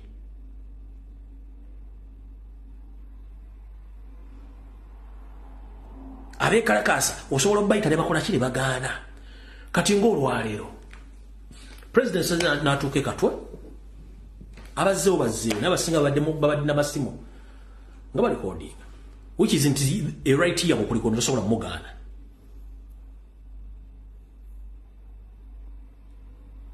okitegeera tosobola mugaana naye ng'ekintu kyengezaako bagamba nti tuve mu kunyiiga kwe tulimu olwaliro okw'eddakiika 2 tunyiigire ku ggwanga lyaffe Museveni yalinda milioni 15 mu kiseera omugobera yakwata abantu batono nnyo be yeesiga n'agenda nabo abala baamwegattako bwegassi naffe balina idea ntugizimbe tugitegeeza abantu abali wiringi naye okimanyi nti bw'obanga osabukasabuka olimu akatengo eyo idea sandi gikugamba egikwata nkiddamu bw'oba osabukasabuka olimu akatengo tolisitedde eyo idea sigikuguza kubanga idea erimu kasitoma saggamu eddakiika ng'oba ovuddewo kati sandi bawadde magezi ago bw'oma tokipinga mwago toteredde wamu kubanga mission eyo strategy embeera ebeera nti omuntu yenna abookabuuka mu layini bakkuba empafu omuntu yenna asabuka n'ebigambo naawe towangaala ate atali malirivu tojja kgendayo mu abantu ab'ekika basatu musobola kukkiriza kubeerayo so tubeere focused abaagalanga nga nti nze ngenda ku lw'eggwanga gyagenda abo nabo we bali beeteekateeka kyembagamba so temudiscourage nga bantu kufuna multiple fronts ezisobola okukola ekintu ekyo ndabayo banja batabaga nti ate waki no please bwetugenda mu restaurant tetusangayo muwogo yekka osangayo ejjuuni osangayo muwogo osangayo lumonde osangayo ebijanjaalo osangayo ensujju buli muntu alina choice of his own taste so tuleme ku discouraging abantu balina tests ez'enjawulo nga ffena mwagala tubeere ku test ye munno kubanga test gye mwagala tubeereko ffenna olumu erinamu ekizibu kyekiriwa ekizibu kikino ekizibu kyerinamu ku ssemazinga Africa tetunatuuka nnyo kubeera mu kyetuyita diplomacy politics yoyo w'amasuuti tetunatuuka mubeeramu ola obeera mu w'amasuuti ne mubeera bakulu bakakubba box ne bagibba ne badduka ne box y'obululu mukono ne gunyooka tojja kabba nja kabba okitegeera ola ne mu diplomacy politics ku lunaku lw'okulangira obulemu emumi enyooka olina dduka ne box ne bajjanga box zirimu obululu kati ne mu diplomacy politics mutuuka ku lunaku lw'okulangira okubala emumi enyooka kati mu Uganda tunatuuka ku diplomacy politics yeso lwaki Museveni yagamba nti ffe tugendagera ku bintu byo tujja bitegeera kuba n'akaki kagenda okulonda kalala nnyo so mutegedde bulungi nnyo so tulina abantu nga baga nti bo bali mu diplomacy politics bangi nnyo abo bwe bali abamasuuti nga jagantiza okunsanga mu bintu by'ekiyaaye nga simanyi nekalakaasa sima biki that's not how we conduct our politics niyo genda mubuuza when did the country Uganda change leadership through peaceful means. Ngomubuuza oba loyo bane ogenda mubuuza lunaku ki Uganda yakyusa obuyinza nge bukyusa mirembe teriiwo nga nakati olwaleero ono akyusa Goalpost ng'onali mu kukyusa Goalpost kati otogero olwaleero yalese girlfriend we Catherine bamugemeire kati yamutute ku high court ngali kati yatandise okusetinga golo ze uno Catherine bamugemeire yamulese kati ali ku high court yomu ku balamuzi bagenda tutuuka ku high court.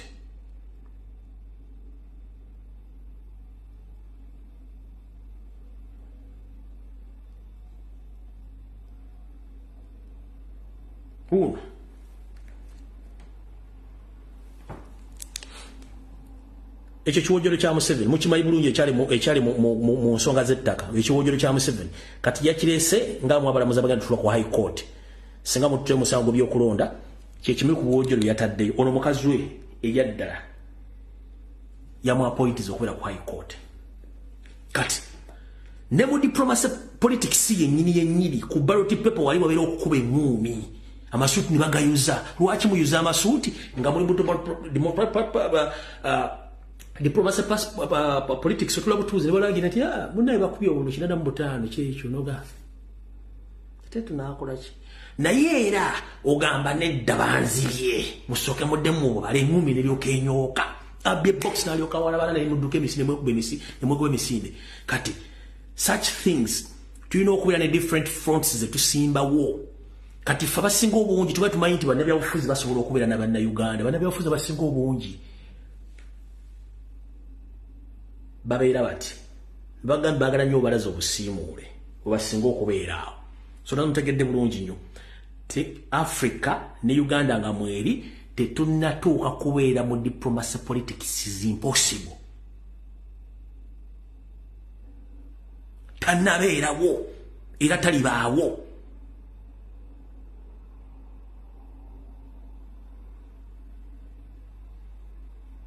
kuva mu 1962 mbirigonjerere n'olwali tukyali mu mbirigo Museveni yali batagula byakulwanyisa singa badagala diplomacy politics yali batadira amagye gayiwa mu kibuga singa badagala diplomacy politics yabatadira polisi gifula amagye kubasa singa badagala diplomacy politics yali batadira amagye gatemate bamusimanyo no SFC eno CMI eno ISO eno ESO buli kimu nabanga akitaddemu amagye kubanga yaba asuubira esaayire ebintu byakiyaye kale nze ngenda bagamba tetu discouraging abantu buli muntu alina idea yenge esobola okukola. By the way, to remind you, Museveni siyeke agenda okozesa Article 3 okulwana okukyusa obuyinza. Waliyo fronts nyingi. Waliyo Mugenzi Kayiira, waliyo Kamyankwanga, waliyo ba Kasirye Gwanga, waliyo ba Muzeyi Wakaza Anyono, Kakoza Mutale, bano babidandi Sali, bani bonna wali ebiwa ebingi nnyo ebyabayikira buli munga alina akakundi ke nga gye bali mu nsiko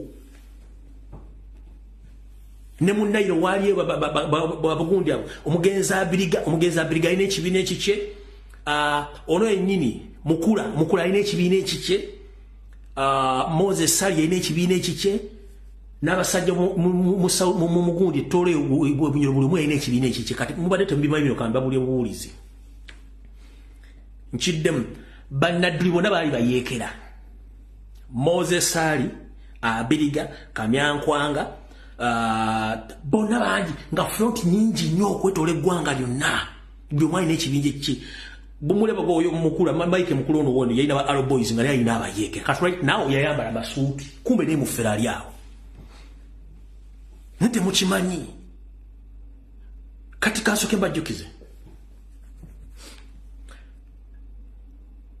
South Africa bayalinga yerwana okwejjako abazungu Omugenzi Madikizela Mandela Omugenzi Nelson Madikizela Mandela ensi yonna yamuteeka ku lukalala lw'abatujju olwa wingi eri gye bayita mukono wesiziwe yali military wing n'agamba Nelson Mandela mutujju era ng'ensi yonna Mandela mutujju Mandela n'alwana ng'akalogoyi bwe yawangula teyafuuka international hero. Yafuuka international hero. Naye nga ne mu record kikyalimu nti he was once a terrorist. Kubanga yali alwanirira eddembe ly'abannansi. Okitegeera? Museveni says no yita freedom fighter. He was once a terrorist. He was the leader of Fronasa. Fronasa was a terrorist organization which destabilized the country. Nava mu Fronasa nagenda mu NRA. Nava mu NRA kati agifula NRM. Okitegeera bajja bakyusa nalina n'ekibiina kya UPM kati alina NRM. People, they keep on changing goals due to their desires. Bakyusa okusinziira ku kyabatuuseeko.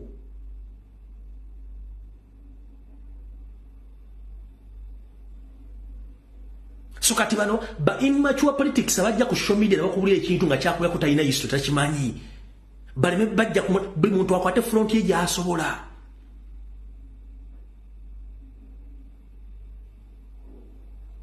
And Museveni right now is still a terrorist. Ayambale suuti n'akulaga nti nenga amanyikiddwa ensi yonna nti ze international terrorist fe tumumanyi. Kati owanti okitegedderera abantu bonna basinga okuja bali mugabiro bonna baali bayeekera nakati abamu bakyali bayeekera. Okitegeera? So nno ze ensonga zenjawulo bategeera bwe mba mwagala okumanya Museveni kano kagende ku record ka international delegates bona bazeeka apra tugende ku nsonga endala. Kano ako njala nkabazanyire bategeere ka mugenzi Milton Obuto ng'agamba bw'ati. It has been suggested, sir, as I'm sure you're aware, that you should sit round a table with Yoweri Museveni and sort this matter out. This is not a personal matter between me and anybody. This is a constitutional matter. We have had an election, we have got a parliament, we have got constitution, we have got the laws of Uganda, we have got high courts. If there are differences, political differences, let them be settled politically. And the one way of settling political differences is elections. Another way is to go to the courts. And I am not going to deceive the people of Uganda that someone who loses an election should be accommodated in any administration after he has gone to the bush and shot a few buses and ambulances and killed some people, nurses, teachers, students, and then we bring him back to government, in which case you forget about the constitutional means of governance, because somebody else is going to repeat the same kind of thing, then you are going to have another meeting, then a third person will do it, you are going to have another meeting, a fourth person will do it, you are going to have another meeting. I have rejected that type of suggestion, and I'm correct there. And I'm sure the people of Uganda will support that line in the next elections. Is that what you think Mr. Museveni wants? You think he wants a job in this government? I don't know. If I knew, I would be very happy, because I really don't know. Museveni was a member of the military commission. He was number 2 in the military commission. He and the rest of the members of the military commission organized elections. And soon after elections, he decided to fight. And he hasn't progressed very much. In his own area where he was born, he's not effective, he's not known, and he's a refugee himself in another part of Uganda. So I really don't know what he wants. Whatever the wrongs of his case, wouldn't it save a lot of life and a lot of money to talk to him? I told you it is not a personal matter. Why do you think Museveni is all that important in this country? First of all, he's not a citizen. He's not a citizen. Where is he? He lost an election. He has no party which is viable in this country. Because he's a gunman. Your name is Robin. Do you remember the history of England called Robin Hood? I do. Yes? Is it worthwhile talking to Robin Hoods of this world? Bader-Meinhof in Germany? The Irish Republic army people? Is it worthwhile talking to such gangsters and terrorists? You say he's not a citizen. What do you mean by that? Because his father was not born in Uganda. And that is the constitutional basis. So he cannot be a citizen. So, ndoza mwachitegedde. Kati kambaddize akatambye mabega. Mu kinaana olutalo lutandika, kinaana mugumu, kinaana mwebiri babeerawo okuteesa awo bagenda e Nairobi okuteesa emirembe gibukale mu ggwanga. bateesa bulungi nnyo ceasefire mirembe gidde mu ggwanga naye nga olufuluma meeting bw'ati ng'akuba essimu mugende mu maaso mubakube baali bakyali mu meeting nga bawoza bali mu kuteesa nga akasajja akagamba mubakube bagenda okumaliza okuteesa konna ye ngeri y'okuteesa yakyali kigumaza ng'ente esula ku kyoto bateesa ngeno kakaba kene kabukenesi muteese byammwe nze n'abalaba muteese mugira muteesa pozi mbadde mugamba ki ne bateesa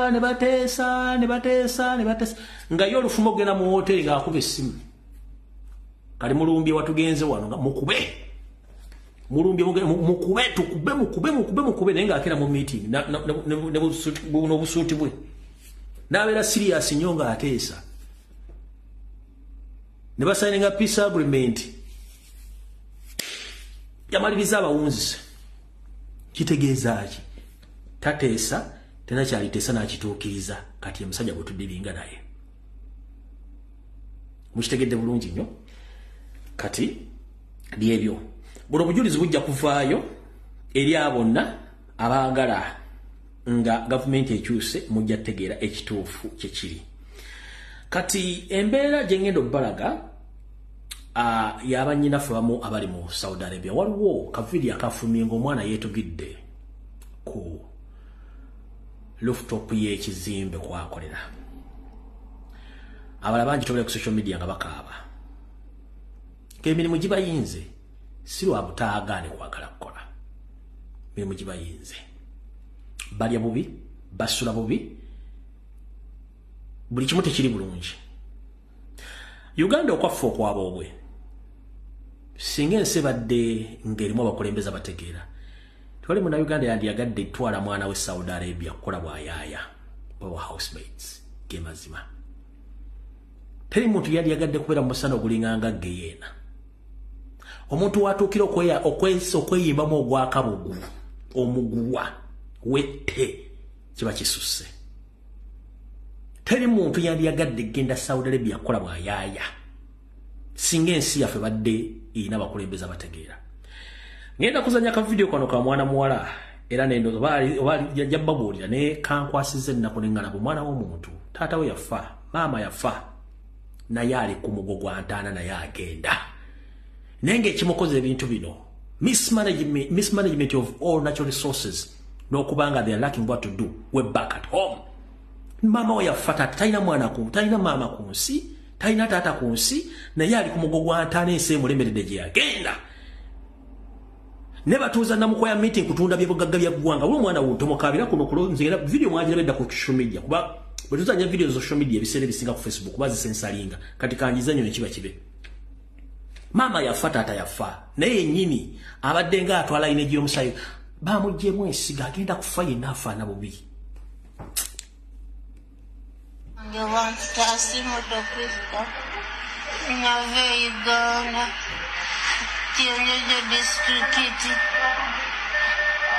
Kionyejo distrikiti ufunye sabuka unti mavira so kampuni nche yakuleta iyo niki yateye Saudi alimatezi mama oyani mama wange yafa tata we yafa toyinayo muganda wo yenna gwe tuyinza kutandikira balina bangi yogera ku mannya gaabwe kemigavu bitu jeni nibo babaire bangambire kuntabara airport sobola n'okwogera ku lulimi lwewamwe bakutegeere bulungi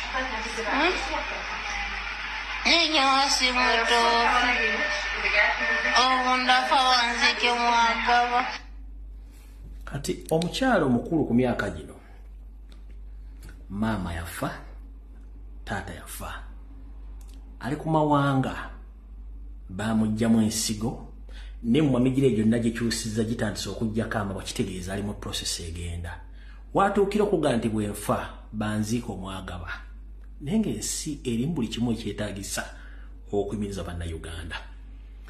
Bwe buli mbalaga ku social media kono nga ntunuulira abavubuka abali mu kuvuma Kyagulanyi, abali mu kuvuma enkyukakyuka n'omubuuza gw'otegeera lunaku ki.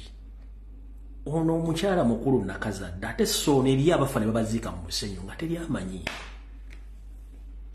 Tetuli wano kwogera nsonga zino kuba tetulina byakukola. Ebintu bye tubagamba bikulu. Ensi zino zimulimu Saudi Arabia. Museveni Amin yaziwaako obuyambi, Uganda yaziyambako. Dubai abaana gye basula mu bed space n'abala basula mu park.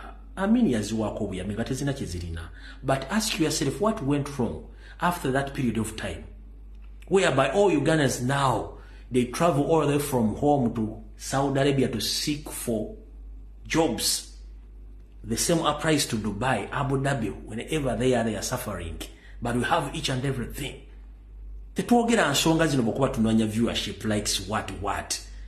But there is something behind kye twagala tubategeeze nti ensi yaffe esobola accommodating abannayuganda bonna at any cost kubanga tulina ebyobugagga. But we have bad leaders. Ono omukyala omulanga akaaba muntu ayogera olwa mulima omwana eyimbamu ogwakabugu kubanga alemereddwa. Wali obaddeko bakuleesa okukola omulimu gukuyi omulimu gozza okukola ozze na Jambiya kyokka nga omuti gwetaagisa mbazzi. Abaana basinga yembeera gye bayita mu nsi z'Abawarabu. Yajja okukola ng'alowooza agenda ku buntu n'atuuka yeeriba musomere mulimu gy'agenda okukola naye immediately after 2 days n'ayiika Windows. Tayiika Windows mukuba yazze mulalu, no! Emirimu gye bamuwadde yokka pressure mubaako gimuyuwa Windows n'ayiika. Kyetubagambe eggwanga Uganda gagga lirina buli kimu lyetaaka just mukulembeze agenda ditereeza. Naye omukyalo omukulu onulaga nti bwe mba nfudde mu nziike wa gundi naye nga kiki ennyo tuteekere obufuzi kubanga tekijja kujja twogera bya bufuzi. Tulina buli kimu ekyetaagisa eggwanga okubeeramu. Ono omugwe tusobola eri omwana yetuzeka video sobola kabala gakolo baloleze omwana atadde omugwa waggulu ku zino waya zino zibasiba ku bizimbe waggulu eno waggulu ku shade yafundisibwa mu dinisa ajja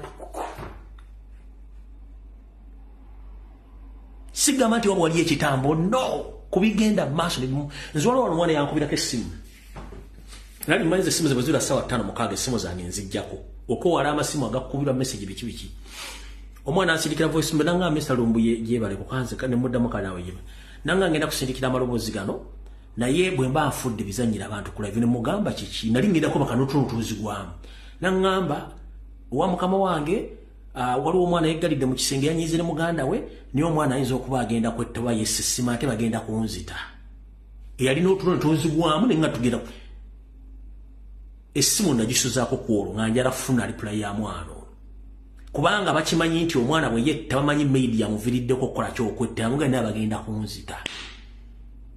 Waita almost 2 hours nga ninzi omwana ngambo bali kumusabira munnange bakonya olujjo omwana musanze mulamu nenga ekintu kituke nnyo ku baana nti omwana bw'akola ekizibu eri mbawalabu gwe baleseewo nga supervisor okulaba abaana babagenda kutta nengamba mbeera kino gye tuli mu nsi Katonda wange.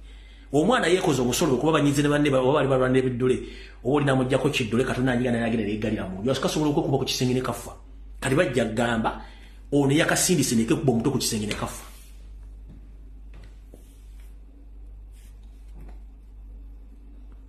Ne batuuza namukwaya meeting bali asereza omusolo muvuge emmotoka za bukadde 8 zisobola eze million 8 zisobola okukola factory small scale factory ziyamba abantu kubeera basobola genda bwabweru kubanga kansoka kubulye economy nga namu ng'emirimu weegiri n'omuntu emitwala 25 gisobola omusustaining obulamu mu Uganda kubanga emmere mu Uganda ya layisi as long as omuntu alina waasula ne kati mu Uganda bw'ofuna omuntu omiliyoni omwezi tosobola kusustaininga obulamu ku miliyoni.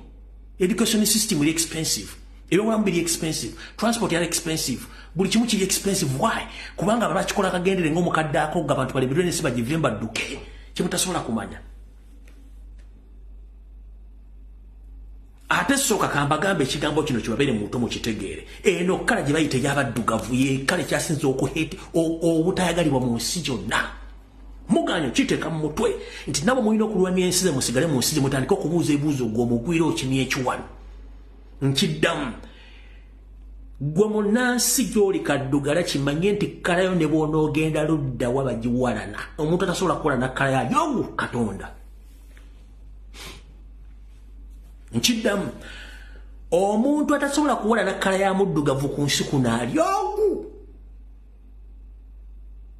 Allah fago tuyita Katonda abasigadde ku nsi yonna bawalana kala gwe bayita omuddugavu oyingira mu supermarket y'omuyaaye n'akutunulira n'asooka n'akutunulira gamba oyagala kingoze ne ssente n'atandika okutambulirako nga bw'okwata ebintu n'alinda oba olina ssente nga n'essimu emulimu nga yagala kukubira poliisi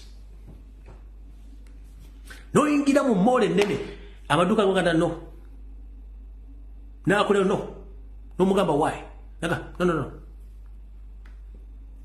n'ogenda ku liddayo ne bakwaniriza n'ogula ebintu n'ofuluma n'avayo n'alingiza naga n'omudugavu kitegeeza badde ne ssente so bwe tuba nga tukyalimu eyo suspense nga we are denying ourselves tulina okubeerako ewaffe we develop our country if we had a meaning and meaning akyaliwo singa bano bonna abasajja bajja buzi mu Uganda to invest their money n'okufuna obulamu obupya nga bazze ku discovering what is Uganda right now nekye tubagamba mwebuzabuza nga bafuka banaaba mu kubanga muli mu nsi temuli bisooto kubanze natuuka Dubai nkwata iPhone simanyi 16 teryakwagala you a black man nobody's going to love you nobody's going to love your color teryakwagala kino oyinza okuga nti nkyogera kubanga nkyogera ne ku social media genda olekebere ku video ziri okwetolesina mu America the same thing which is happening or n'abasajja ba celebrities agenda mutu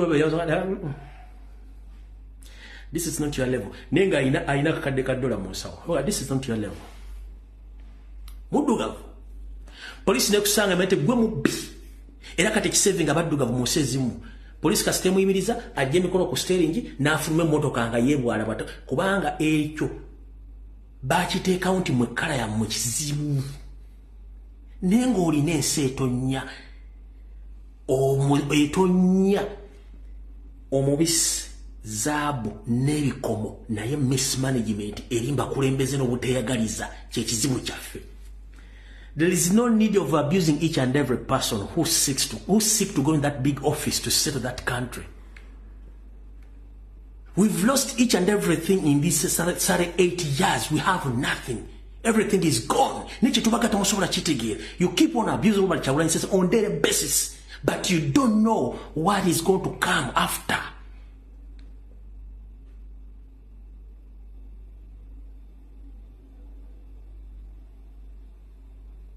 Kati okufuna visa America osaba visa egenda mu gulwa simple zina nogifuna. Okufuna visa Canada agenze n'osaba obutono onyosinga. Ofuna visa Bungereza olinga agenda mu gulu nenga kyogenda genda mu genda you don't know what you're saying. Kyoyogera ko tokimanyi. Nembo kujja mu Uganda visa bagifuna ku nusu wanga bagifuna ku kisawa bagira na bwerere.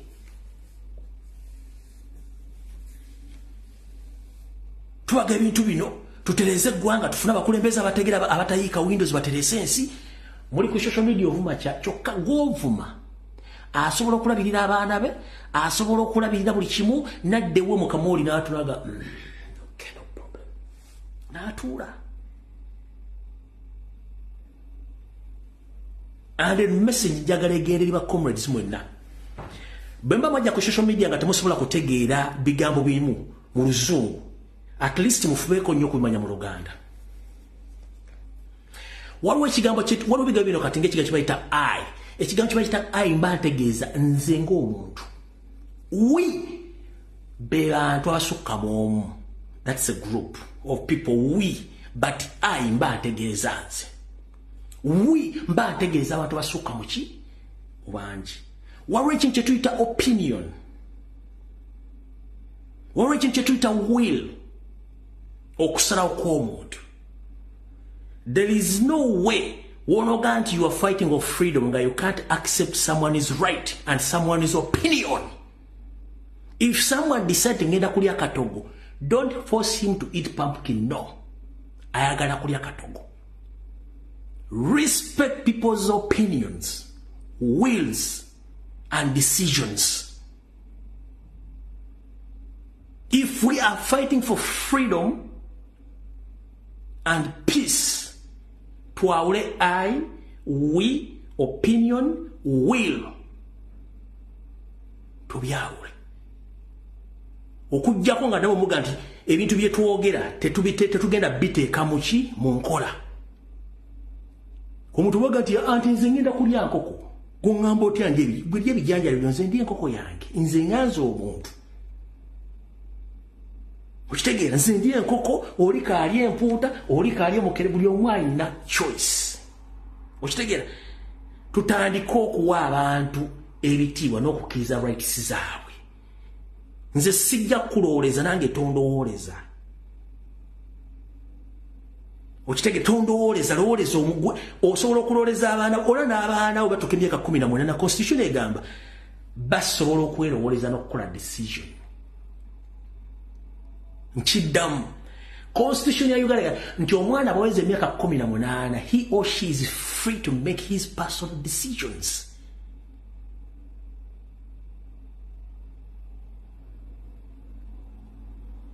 As simple as that. Ukitegeera tuwawule ebintu. If we are fighting for freedom and peace, each and every human being alina decision, alina right to make decision. Bwengamba tingenda kulya kawunga, that is my decision, and I need respect. You disrespect yange. Bwengamba nti kitegeeza nze omuntu, bwengamba wikitegeeza bangi. Ate gwe mwawukanya endowooza tafuuka mulabe wonno, endowooza yiye. So you have to find people whom you share with the same ideology. So don't attack anyone who has different opinion or ideology from yours. We have different opinions, different ideologies. So when I have my personal ideology and you are against it, don't attack my opinion, my ideology. Find people whom you share with those ideas and ideas. As simple as that.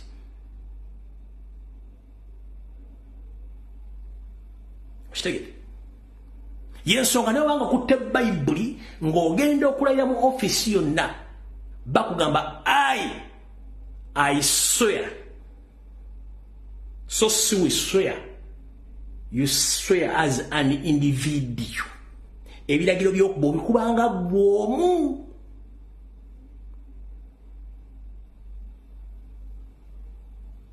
Ennyukuta ezo tuzaawule. N'oba ogenda kuba ekiragiro mu kooti, mu kereziya ng'ogenda kuwasa, ogenda kukwata office, ogenda kulembera abantu nti I swear, ndayira so situlayira.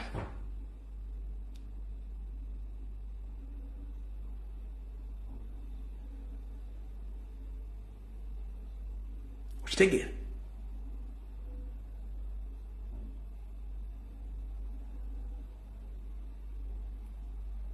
Bintu bino njala tuyiga ebintu bino. Era kyovula no mbazungu ebintu bingi ffe tugenda tuyigayo nti omuzungu ffe tugenda tujja omutala waffe mu Africa ne tulowooza nti embeera gye tuyisaamu abaana y'embeera abazungu gye bayisaamu abaana. Bintu bibiri byanjawulo. Embeera gye tuyisaamu abakazi y'embeera gye tuyisaamu abakazi mu Africa y'embeera gye bayisaamu abakazi mu Bulaaya. No, bintu bibiri byanjawulo. Ebulayo parking emotoka tirasula jibbako wadde n'akatala kuba teri wa kiseka jogera tunda natti oba mu kiseyo tunda oba akatala kakadde. No, teri babbi emotoka esulaawo. N'enzigi olumu tebaziggala kuba tebasuubira muntu yina mubbi. Naye Uganda ozimba ennyumba n'oteekako ekikomera n'oteekako kamera n'oteekako alamu n'oteekako bagale okwewala ababbi. Bino tebiriiyo. Okitegeera? Kati ideologies, embeera, ebintu byanjawulo. Eno omwana w'abazungu tebamukubako, omukazi tebamukubako, mukazi tebamwendaako, mukazi tebakola ki.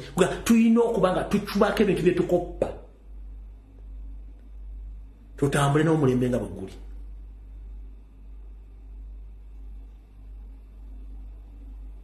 Kubano wa polisa ineteke ligamba stop yimirira don't era wa polisi kastodduka owawano alina right okupesa sikugulu newe Uganda akirina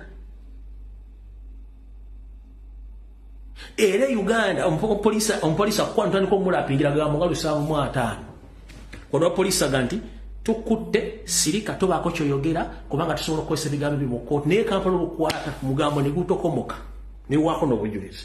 So tulina ebintu bingi nnyo ebyokuyigirako n'ebyokutegeera mu nsi muno. Ate omuntu atambuddeko omanya bingi nnyo abe batajja kumanya. Yensonga lwaki nti abantu bajja mu diaspora bakyukamu. Bw'osanga omuntu ng'azze mu diaspora nga takyuseemu kiba kitegeeza tamanyi kyamanyi era tajja kuyiga. Mukitegeera bulungi nnyo. Omukulembeze gwe tugula Robert Kyagulanyi Ssentamu fena gwe tuwako ekyokulabirako n'okwogerako buli lunaku akyuse ebitundu 99 ku buli 100 okuva ku Bobi Wine oli omukadde n'aliwo. He is a gentleman right now and he behave like a real gentleman who is on international level. Bobi Wine oli ow'emyaka 15 oba 10 mabega bw'omuleeta n'ono beekuba ne bafa era tekuli asigalawo nkiddamu. Bobi Wine ow'emyaka 10 emabega n'omuleeta n'ono Kyagulanyi beekuba ne bafa bonna tekuli ejja kubeerawo. Bantu babiri banjawulo. So ekyo tuyita transformation, you transform from one thing to another or from one level to another level. So if someone doesn't want to transform and respect the law and orders, that means something like transforming. So we need to learn to understand each other. If you don't want to understand, that means you're going to sigara George. Kitegeera.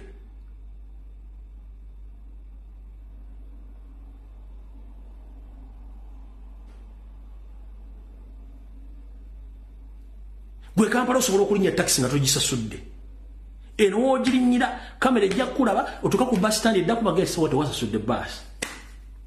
Fine ekuliko. Ojagera mu supermarket wa mu mall ojja olugoye oba wakayita ku counter ala mwevuge olugoye gy'obbira ennyini.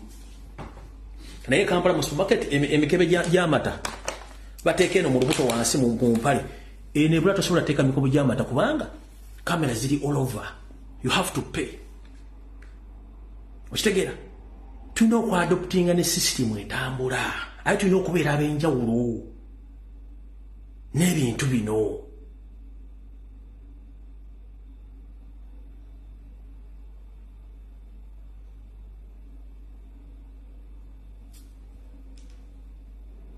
All right. Tugenda kusinkana ku Sunday sawa zijja kubeera 2 buyimbule Mbulange Mengo Semukama tuukeyo lw'ensonga nti lutukeesa lutubala tulinga nkoya mutamivu tomanya oba olwabira olw'enkya oba onobeerawo olwaliro naye nga tusabire nnyo omukulembeza tusabire nnyo n'eggwanga Uganda ali naffe twesabire ekyokubiri ekisembayo buno obubaka njala bugendererwa na Uganda mwenna. Golwaliro oyinza okuba ng'olina akawogo oli musanyufu eri atakayina. Olwaliro oyinza okuba mu office ng'okyunya abantu banna Uganda naye ekyo tujja gibeeramu ate office gy'olimu yali ebaddemu omuntu omulala. Olwaliro lumukubba ttaka ly'abantu bagobako n'ettaka tyonna gy'ogenda ditwala kuba ettaka terisinka teriringa nti ogenda ditwala liriko emipiira n'edda ligenda sigalawo. Njala tuyige tumanye nti omuntu tosobola kukwata muntu munno butulugunya ofune ky'oyagala era obudde bujja tutuuka nga gw'olina okuddamu ebibuuzo by'okutulugunya abantu abo. Bannayuganda bali mu office eggwanga lirina okukyuka by all means. Solution ye Uganda okuteerera si kutta abantu kubanga gy'okoma okutta abantu oba oleeta ebiwundu gw'ottidde omuntu we naye alina abantu. The end of the day agenda kulivenjinga naawe oba kulivenjingako omuntu wajja kuddamu alivenjinga. So we are not going to stand in such a position that if I kill I must be killed and my family will do the same. Revenge until when? The world is changing at a very high speed. The system of assassinating, eliminating, kidnapping, that is the old-fashioned system. We must sit and we dissolve our political differences. If Uganda is to develop, we must sweep away all dictator-minded people. Dictatorship doesn't develop any area of the world. And we must respect the citizens.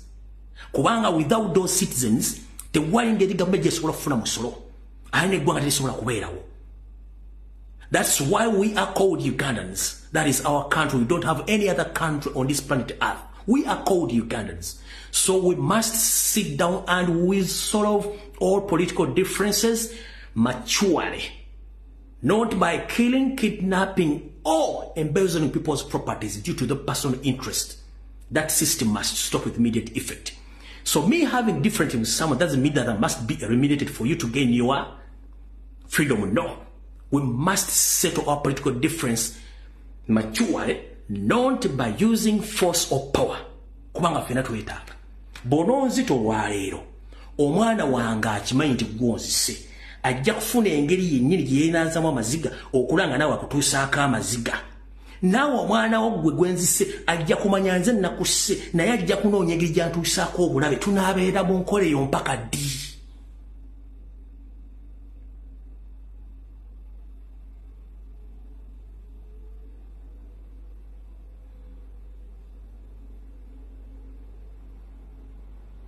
Tunabera mu nkola eyo mpaka ddi? Nzita nkutte n'oli atandika okola tunagiberamu mpaka ddi? Bwe badde obubaka bwange Mukama bankubira tusinkale ku Sunday saa 2 ez'akawungeezi. Buli muntu sigala gy'oli mbaagala nnyo. Vidiyo wedde.